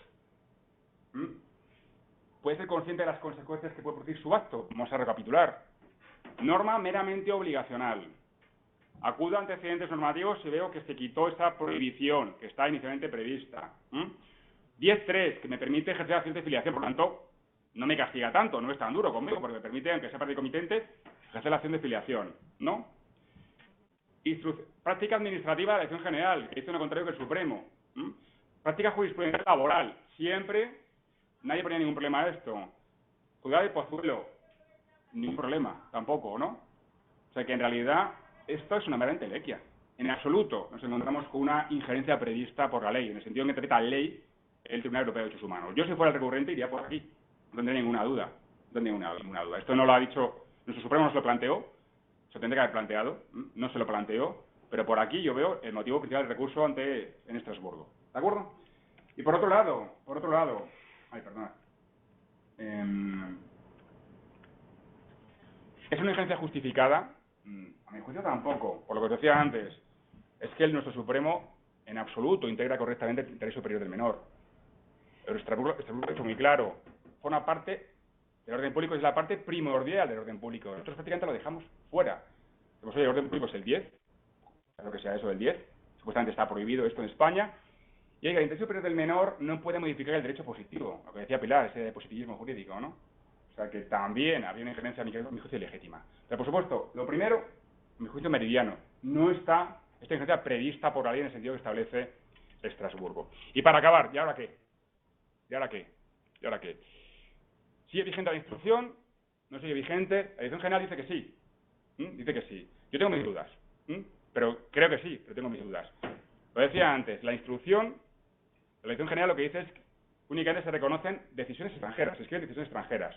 La sentencia del Supremo está basada en un caso de inscripción de certificaciones registrales. Por lo tanto, si queremos ser muy puristas, decimos, oye, operar en un ámbito diferente. Pero claro, el concepto de orden público, porque esta instrucción es concretar el orden público en este sector. El orden público es esto y esto. Oye, derechos de la madre gestante, consentimientos, que no haya tráfico de mujeres, derechos de interés superior del menor, ¿no? Bueno, es que nuestro Supremo dice el orden público es el 10. Y yo digo que el 10 es esto, está prohibido, y se acabó. O sea que ese concepto de orden público de alguna manera afecta a la instrucción. Pero claro, si decimos que la sentencia solo afecta al supuesto de inscripción de certificaciones, pues nada, nos olvidamos, ¿no? O sea que si la Dirección General que se tiene que aplicar le dice que sigue vigente, pues yo no voy a decir nada, ¿no? Supuestamente sigue vigente.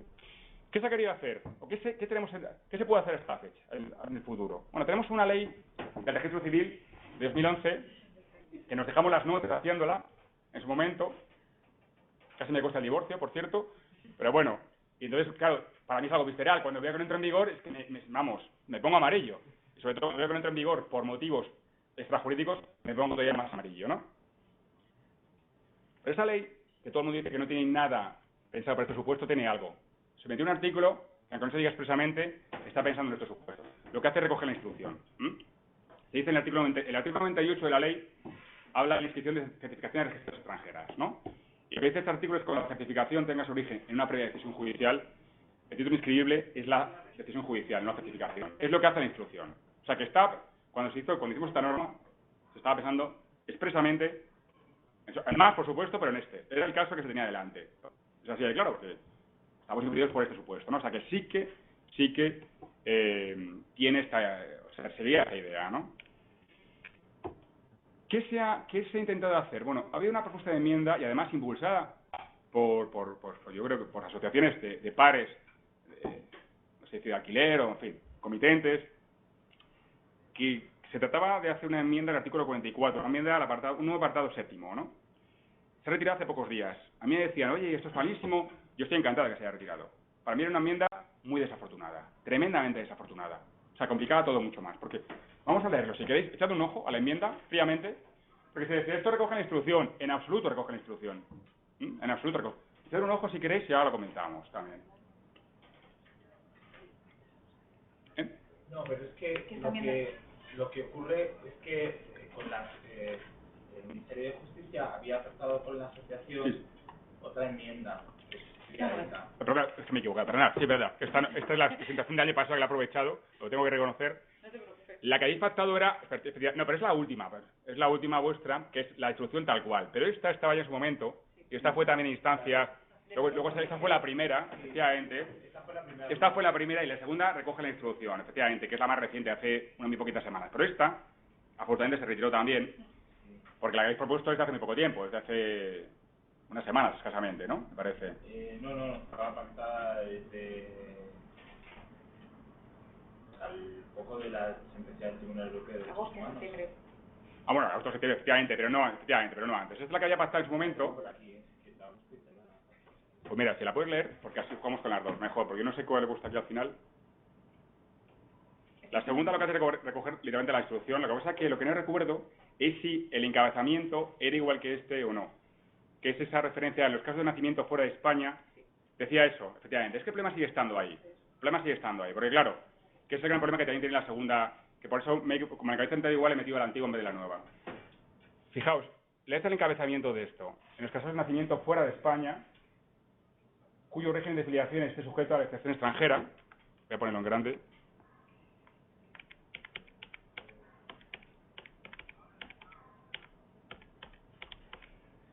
eso, el principio.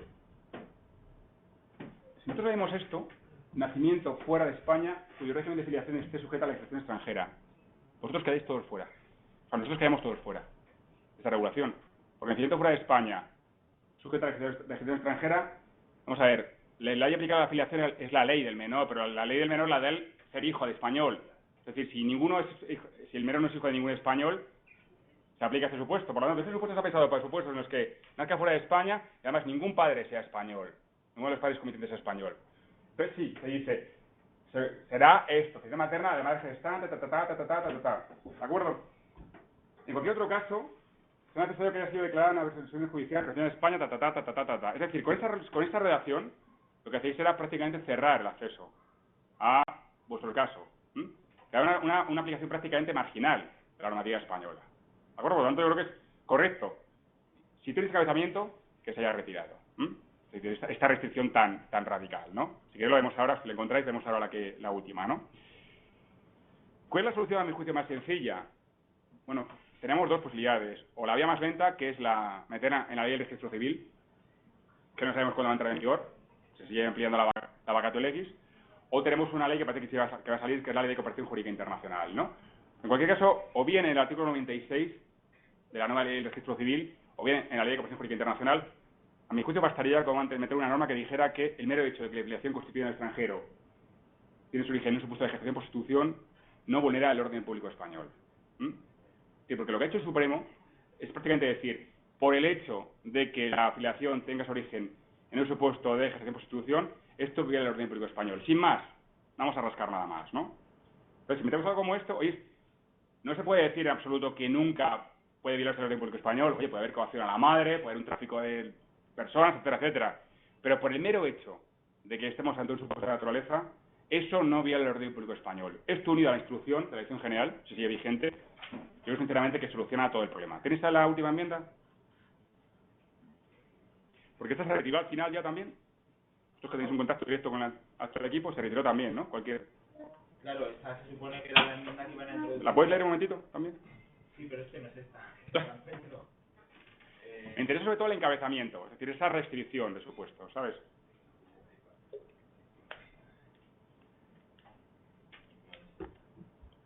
Bueno.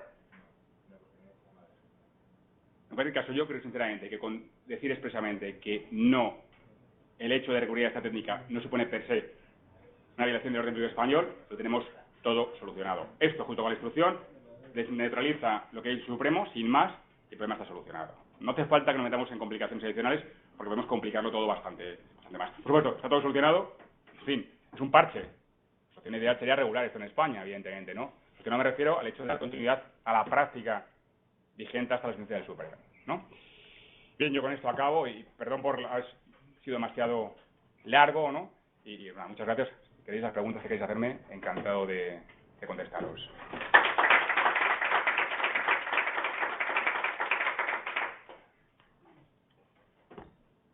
Muchísimas gracias, Iván, por tu exposición, porque nos has aclarado bastantes conceptos. La verdad es que hoy se oyen cosas, pero que haya un experto que pueda decir, bueno, esto es así, esto no es así, esto, hacer una valoración crítica de todo, que es el orden público, poder valorar lo que ha dicho el Tribunal Supremo en relación con esto, el dato de integrar el interés del menor dentro del orden público. Bueno, pues has acertado en muchas cuestiones que son importantes y que nos interesan mucho. Y bueno, si alguna persona de los que estáis aquí queréis hacer alguna pregunta. Sí, claro. Sí. Gracias. En primer lugar quería agradecer la conferencia, la exposición al profesor Iván Heredia. La verdad es que ha sido clarificadora. Y bueno, y algo que también quería señalar es que en algún momento has comentado que bueno, que dejabas de lado los planteamientos éticos y morales, ¿no? Sino que te basabas en... Bueno, siempre es imposible dejarlos de lado, ¿no? Pero vamos, no quiero profundizar, ¿no?, en estos planteamientos. Y un poco la consulta o la duda que me surge va en relación a ello, porque desde mi desconocimiento de cómo después se establece la legislación y cómo se resuelven algunos de los casos que se han comentado desde el Tribunal Supremo, da la impresión desde fuera que a veces obedecen más a ideologías o a creencias que muchas veces pueden estar basadas en algo que no tiene un fundamento científico o en el bienestar que supone una resolución de ese tipo para las personas implicadas y para la sociedad, que lo que realmente se está buscando. Quiero decir que a veces parece que lo que hay detrás es una ideología o un planteamiento basado en la creencia, como puede ser una religión o puede ser un planteamiento de cualquier tipo. Mi pregunta es, cuando se establecen este tipo de resoluciones, ¿se piden informes, por ejemplo, a los profesionales de la psicología, de la sociología, acerca de las repercusiones que puede tener para un menor lo que se está llevando a cabo a nivel legal? ¿O simplemente cuando se establecen ese tipo de resoluciones, que pueden ser en muchos otros ámbitos, en la justicia privada, lo establecen personas que legislan y se quedan en hasta dónde ellos llegan de sus conocimientos? ¿Dices en el trámite, al hacer las normas o al hacer las sentencias? Incluso de un caso particular que hay una persona que una decisión puede ser un daño gravísimo para que, por ejemplo, hemos comentado aquí el caso de Paradiso, que eso es algo que tiene unas consecuencias para ese menor que le cambien 3 veces. Y para los padres en este caso también. Y para los padres. Bueno, a veces hablan de cosas tan obvias que a mí me da hasta... Digo, bueno, hay que verificarlas, pero es como hablar de una adopción llevada a término o hablar de un robo de un niño, no tiene nada que ver. No ocurre la gestación por subrogación, ¿no? Que se están mezclando planteamientos que yo creo que lo tenemos todos clarísimo, pero bueno, como reciben. Entonces mi pregunta es, por ejemplo, para que se establezca la resolución de este tipo, se consulta de que sean profesionales de la psicología, porque los argumentos que se dan muchas veces están basados en ello, están basados en el interés del menor, pero están fundamentados por profesionales a los que se ha requerido su participación para que luego el legislador, considerándolo, no decida emitir una resolución. Es mi pregunta por esto. Lo que te digo antes, cuando se hacen estas leyes, evidentemente se habla con expertos, hay comisiones de expertos, es decir, que la ley de protección asistida, las dos leyes, y que son leyes en las que se habla con todo el mundo, interlocutores, etcétera, etcétera. En el caso de las decisiones judiciales, por lo pronto, en principio, las partes ya se preocupan también ellas de llevar peritos, expertos, es decir, al procedimiento, por la cuenta que les trae también, ¿no? Y en el caso del juzgador, pues valora todos estas informes de expertos, circunstancias, etcétera, etcétera.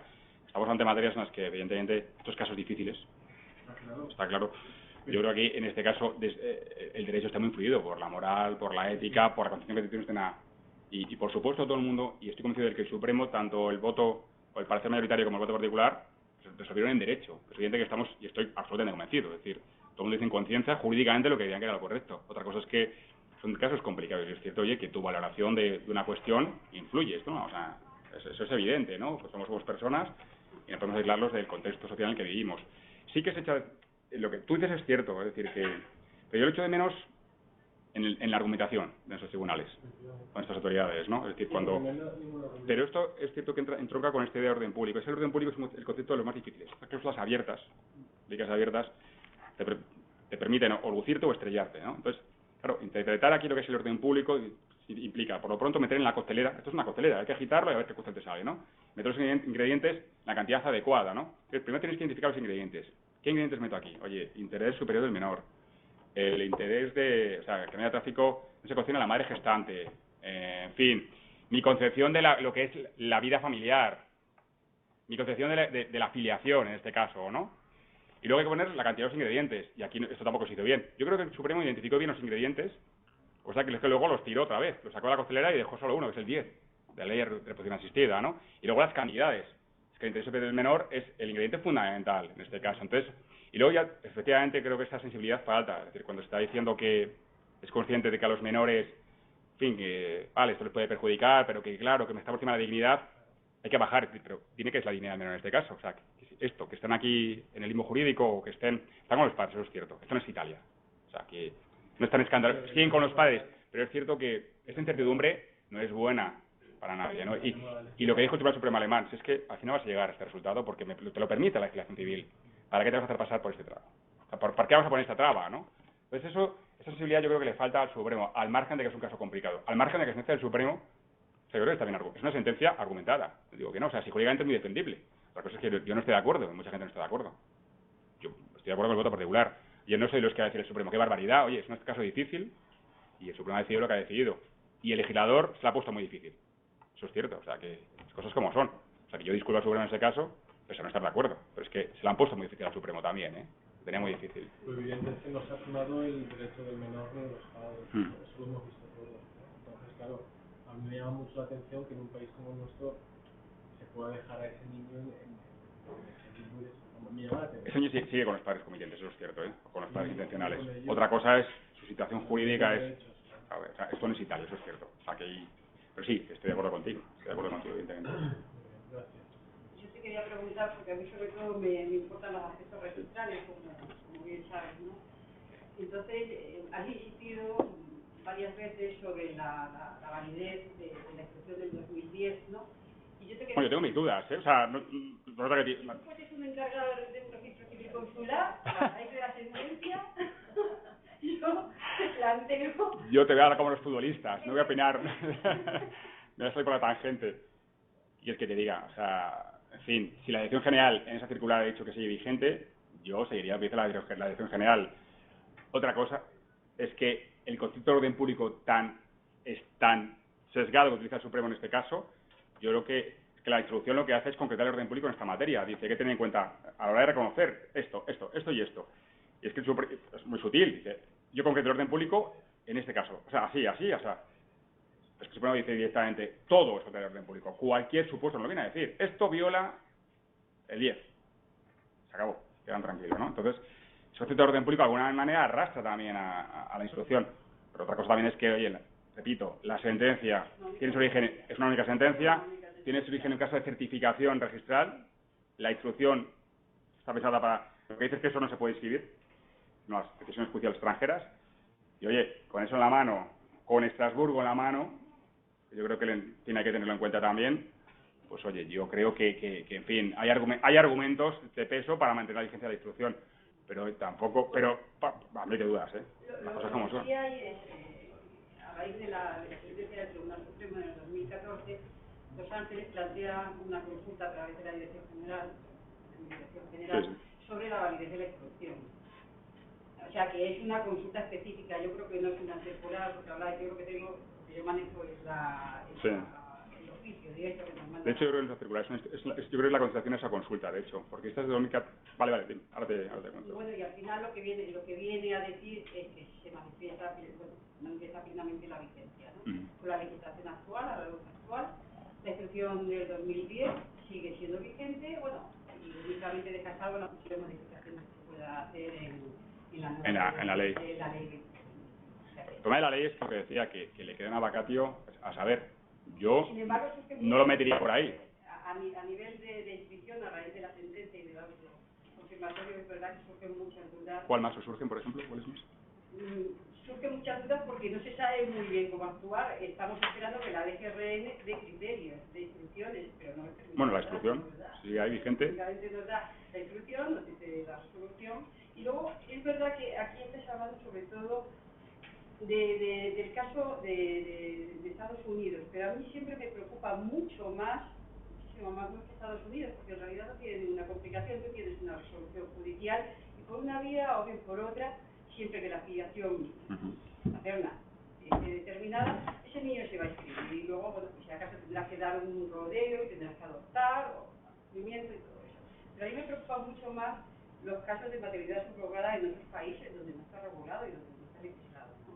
Entonces, no sé, cada vez que habláis de maternidad subrogada, tengo la noción, y me parece que en la DGRN también existe esa noción, que os centréis únicamente, porque quizás resulta mucho más sencillo que en el caso de Estados Unidos, pero hay otros muchos países. Tiene razón, se tuvo presente. De hecho, lo que comentaba antes, la instrucción, uno de los, aparte de esa idea de las certificaciones que tenemos nosotros presentes hasta la fecha o delante, que nos han presentado, no acreditaban que estos habían supuesto de ejercer prostitución, por lo tanto no se cumplía ese requisito de que la certificación acreditara la realidad del hecho inscrito. ¿Qué pasaba? Que esos países que tú dices que son, en fin, discutibles, sospechosos, no hay una decisión judicial previa. Claro, lo que hace entonces lo tenemos muy presente. A Rusia, refiriendo a Ucrania, donde no tenemos resoluciones y en donde, por ejemplo, en muchos casos la madre gestante, una vez que tiene el niño, desaparece. Pero ahí tienes la certificación no se inscribe con la instrucción. Y eso, la instrucción también tenía esa idea, de alguna manera, de moral, en fin, no sé cómo decirlo, de garantizar o de dirigir a la gente, oye, tú sabes lo que es decir, nosotros nos cerramos, pero con ciertas condiciones. La condición es decisión judicial, por lo que tú dices, de que hay un juez. Primero, que se haga mención a lo que había antes. Segundo, que hay un juez que constate todo esto. Y que eso se haga, porque nosotros tenemos que hacer un control de ese acto extranjero. La certificación no nos vale, no nos da los elementos para valorar. La decisión judicial extranjera sí. Esos países, al carecer de una decisión previa, con la instrucción en la mano, esas certificaciones no se reconocerían. O sea, que se estaba pensando claramente en sus supuestos también, ¿sabes? Aquí sí que lo tuvimos muy presente. El caso de la India es paradigmático. De hecho, es que tuvimos quejas. No, porque la gente sabe dónde tiene, y la isla se ha legislado en un sentido, sí, muy restrictivo, ¿no? Pero aparte, también la gente sabe a lo que se arriesga. Es decir, vete a la certificación, no te vamos a... En teoría no te vamos a escribir, ¿no? ¿La has encontrado? ¿Y qué? ¿Me lo puedes leer un momentito? Sí. Bueno, dice, el régimen registral de la afiliación de los nacidos en el extranjero mediante gestación... Un segundo. Cuando pregunte una cuestión, porque los alumnos no escuchan y, bueno, me cuesta un poco hacer... Sí. Cuando alguien pregunte, repite la pregunta. Vale. Escuchan, Vale. Vale. Más o menos. Dime, sí. El régimen registral de la... Yo creo que a lo mejor, lo digo por los alumnos... Pues lo leo yo, si quieres. Igual se van a enterar mejor. A ver. Si lo leo yo aquí. Déjame que vaya primero en conjunto, ya te digo. Sí. Básicamente esto es la instrucción, efectivamente. Y esto, lo que pasa es que esto se metió tampoco hace tanto. Esta fue la última... entonces yo tenía un conocimiento más limitado. Pensaba que esto fue... Pero esta es más reciente. Es una enmienda para el Senado, pero es la que estaba preparada y pactada para presentar en el Congreso sustituyendo a... Pues la de que madre... Vale. A esta que tampoco se llegó a meter nunca. A esta... Vale, es que esta está mejor, porque esta novela la entera empieza diciendo el régimen registral de la afiliación de los nacidos en el extranjero mediante gestación por sustitución y su adecuación al orden público español será el siguiente, ¿no? Entonces lo que viene a hacer es más o menos los criterios de la instrucción. No voy a repetir todos, pero es la instrucción, tal cual, la instrucción. Nada, esto a mí me parece que está bien. Creo que en cualquier caso que el único interés que podéis tener es que tenga reconocimiento legal, es decir, que se concrete lo que es el orden público en este caso. ¿Se puede hacer? Perfecto. Otra cosa es que la ley del registro civil va a tener esa vacatio que va a tener. Por lo tanto, lo más sensato sería meter una ley que entrara en vigor ya. Es decir, cooperación jurídica internacional, por ejemplo. Porque es que si me la metéis en registro civil, a saber cuándo entra en vigor, ¿no? O sea que... Y sinceramente, en fin, es que tened en cuenta que estamos ante leyes generales. Entonces, desde el punto de vista de técnica legislativa, ya como jurista, yo entiendo vuestro interés en que esto aparezca regulado, pero estamos ante una ley bien de registro civil, de cooperación jurídica internacional. Y esto es un problema muy importante para mucha gente, pero es un problema muy puntual. Estamos ante temas muy generales. Es decir, que meter esta parrafada, o la instrucción entera, en una ley general, como el registro civil, de jurídica internacional, de alguna manera chirría muchísimo. Es decir, incluso desde el punto de vista técnica legislativa, o incluso a la hora de meter la enmienda que se discuta en el Parlamento, a mí me chirría mucho. Es mucho más discreto, mucho más elegante, de alguna manera, meter lo que os he dicho yo, juntándolo con la instrucción. Y lo tenéis todo hecho. También entiendo que tengáis la preocupación de que es una instrucción que luego se desaparezca, etcétera, etcétera, y queréis meterlo como una ley, ¿no? Pero bueno, os digo los pros y los contras. Sobre todo, si va en registro civil, con la incertidumbre que hay sobre esta ley, a lo mejor hasta entre 2 años no tenéis esto, o lo que sea. Si van a otra ley, cooperación jurídica internacional, mucho mejor, ¿no? Es un problema puntual, porque también la adopción podríamos entender que es un problema puntual, y sin embargo está regulada en una norma con rango de ley. Sí, la adopción internacional. Sí, es cierto, es cierto. No es tan puntual. También te digo que ha habido muchas críticas a que exista una ligación internacional como es tal cual, con esa extensión para la ley, es cierto. Sí, efectivamente. O sea que la técnica, yo digo los dos puntos de vista. O sea, desde el punto de vista de efectividad, que es una ley, por supuesto, tiene otro peso. Desde el punto de vista, pero no haría falta hacerlo porque tenemos la instrucción más esa mención del orden público. Pero bueno, ¿qué futuro le ves a la instrucción? Depende de lo que haga el legislador y depende de lo que haga el Supremo. Entonces, a lo mejor hay segunda... ¿Cómo ve la situación jurídica ahora mismo en España para una regulación? Yo diría la situación política más que jurídica. Yo creo que, sí, yo no soy político. Políticamente, un tema de esto es un tema complicado, tipo aborto. Estos temas no son plantean un debate jurídico ni ético de verdad. Este es un tema de café, de tertulias en la tele, y aquí todo se complica, y esto se te va de las manos. O sea, que yo creo que políticamente es un tema muy complicado. Es decir, una estrategia buena es, oye, yo creo que la situación es peor que antes. De la sentencia del Supremo, sí. Sí, yo creo que tenemos un revoltijo. Yo os entiendo, ¿eh? O sea, que entiendo que desde el punto de vista de los afectados, yo entiendo que queráis... No, de afectados. Yo no creo que se trate de afectados. Yo, desde luego, no lo veo desde el punto de vista de los afectados. Lo veo desde el punto de vista de una realidad social. Que el legislador siempre va detrás de esa realidad social, pero que tiene que abordar y hacer frente a o sea, si te hago desde el punto de vista jurídico, para mí lo ideal sería... afectados, de verdad. No, pero vamos, aquí somos... Yo desde luego lo veo desde el punto de vista jurídico. Yo desde el punto de vista jurídico lo ideal sería una regulación interna, por supuesto. Yo se impregna ya el concepto de orden público, no hay que hacer absolutamente nada más. Eso está claro. Todo lo demás que se haga son pequeños parches. Entonces, a la hora de hacer parches, pues mira, chapuzas, pues podemos hacer, o sea, que ya tampoco... tenemos vía libre, ¿no? Porque al fin y al cabo son parches. Poner el parche donde nos dé la gana, ¿no? O sea que bueno, vale. Perfecto. Pero yo sigo creyendo que hoy en día, con una pequeña concreción de la crisis de orden público, es decir, no per se esto no viene del orden público, mala instrucción, que sigue vigente. Si queréis hacerlo rápidamente de forma muy expeditiva, con eso es suficiente y quizás sea lo que menos revuelo cree. Es decir, no así.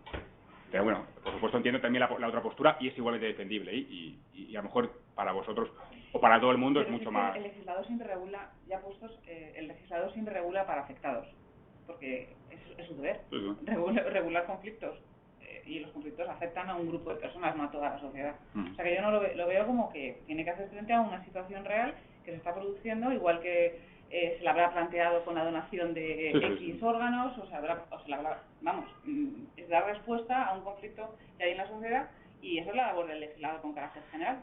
No en ningún caso en particular. Sí, de acuerdo contigo. Una cuestión que sí quería decir, no lo hago desde un punto de vista subjetivo, sino desde un punto de vista jurídico, porque yo soy profesora de Derecho Procesal y estoy como tal en este curso de verano, es que la instrucción de la Dirección General habla de gestación por sustitución. Entonces, desde ese punto de vista jurídico, se habla de gestación y de gestante, no de maternidad por subrogación. Yo es que en ningún texto ni en la instrucción, es que lo único que hay es la instrucción, he visto maternidad por subrogación. Que no sé de dónde nos hemos sacado la maternidad por subrogación.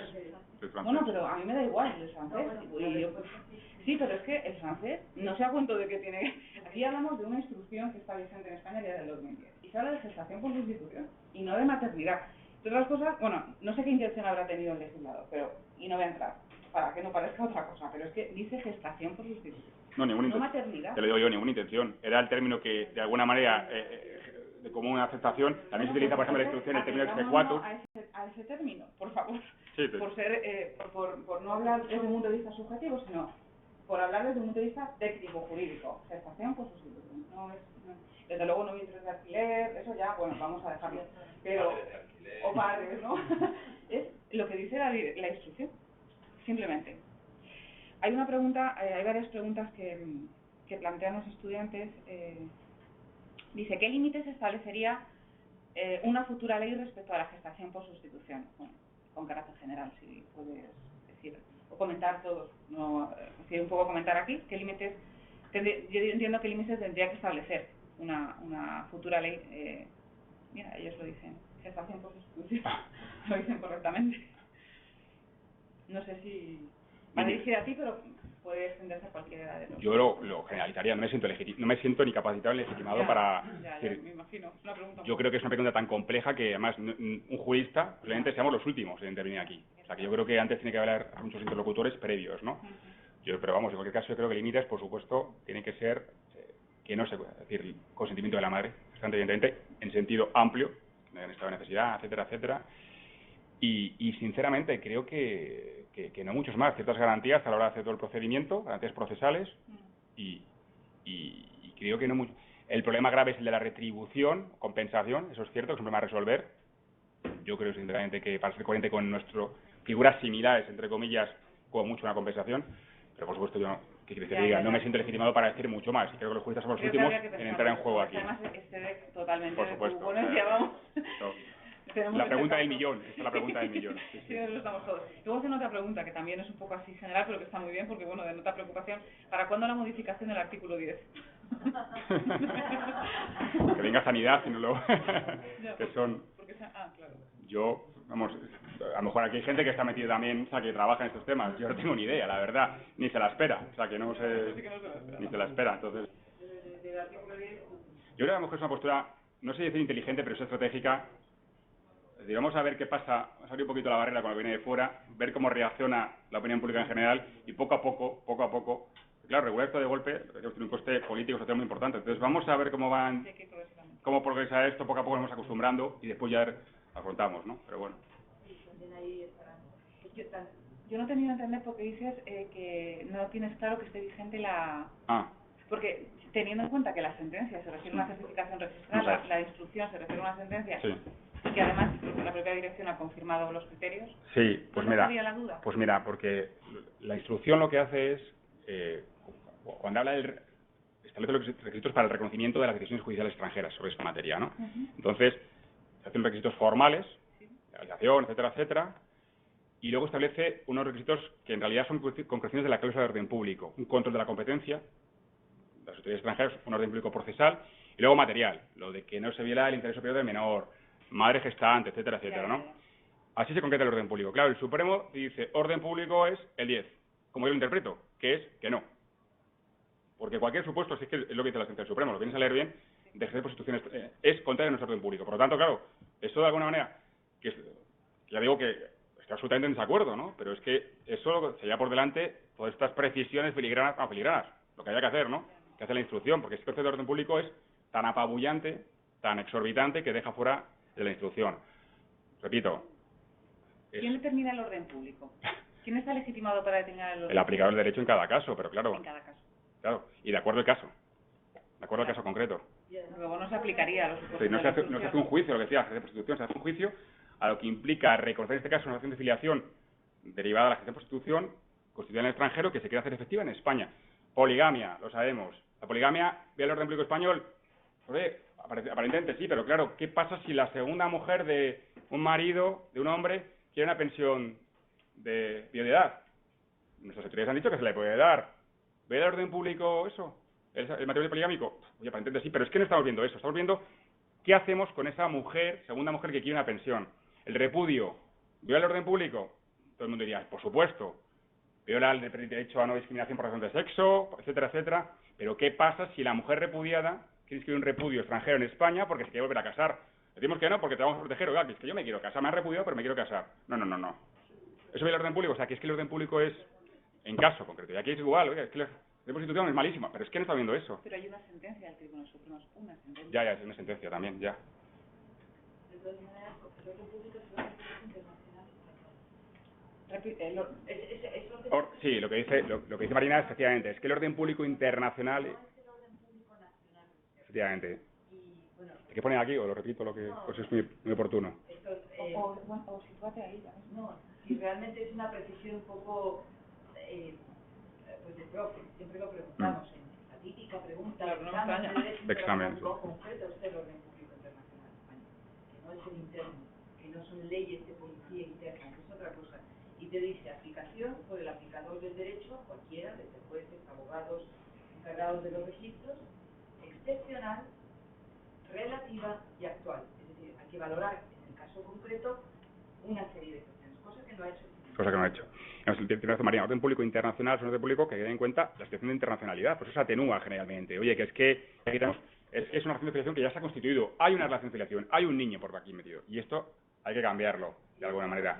Es excepcional y tiene que ser, todos los textos lo dicen, manifiestamente esa violación del orden público, contrario al orden público, manifiestamente contrario al orden público, o sea, es un plus adicional, es lo que dicen, orden público es valores sacrosantos de un país, sobre todo constitucionales, derechos fundamentales, tratados internacionales.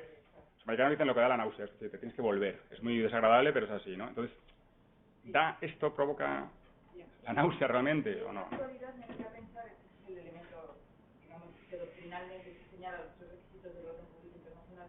Esta actualidad me hacía pensar en lo que explicabas tú sobre el colchón que tenemos en España de resolución de la Dirección General, instrucción de la Dirección General, sentencias de los tribunales inferiores, que te dan un colchón sobre que la actualidad española en la consideración del orden público respecto de la inscripción de nacimientos estudiados en el extranjero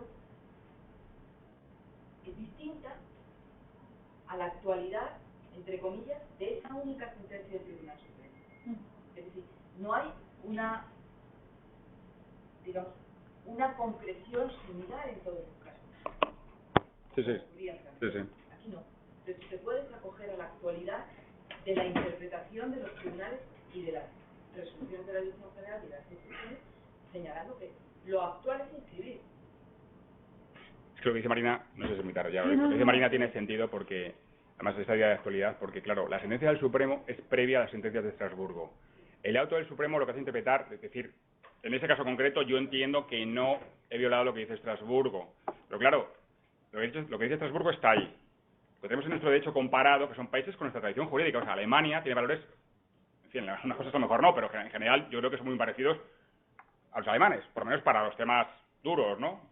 Aborto, en fin, adopciones, no sé, todos estos problemas que son los que nosotros tenemos una concepción muy similar, ¿no? De esto, matrimonio homosexual. Por tanto, oye, es que a nuestro alrededor, países de nuestro entorno, esto va así. Esta actualidad del orden público, a lo mejor en el futuro el Supremo le obliga, incluso en un cambio legislativo, le obligaría a cambiar su concepto de orden público. Debería. Otra cosa es que cuando se mata moscas a cañonazos, como se hizo en esta sentencia, es complicado introducir ese matiz, ¿no? Esa idea de actualidad de Marina está muy bien, ¿no? Eso que decía Marina de la actualidad del orden público. Me ha parecido también, he leído un resumen, en la sentencia del Tribunal Supremo Alemán, que también en contra de la adopción da otro argumento, y era que podía ser que durante ese periodo de tiempo uno de los, el adoptante quisiera eludir la responsabilidad parental, por ejemplo, porque el niño hubiera nacido con síndrome de Down. Y o que falleciera también en el ínterin, que falleciera, lo que decía Pilar, ¿qué pasa en esos casos, no? Fíjate, eso es cierto, eso está muy bien. Fijaos, además, es que lo sacó Pilar también. Hay un argumento del Supremo, que es esto de que esto es algo para ricos. O sea, ese argumento, y dices, bueno, y eso es absolutamente, eso no se puede poner en una sentencia, creo, ¿no? Pero claro, si es así, oye, y la adopción internacional cuesta un pastón también. ¿Es para ricos la adopción internacional? ¿Te pones así? Sí. O sea, no todo el mundo, casi nadie puede recurrir a una adopción internacional, es un pastón lo que cuesta también.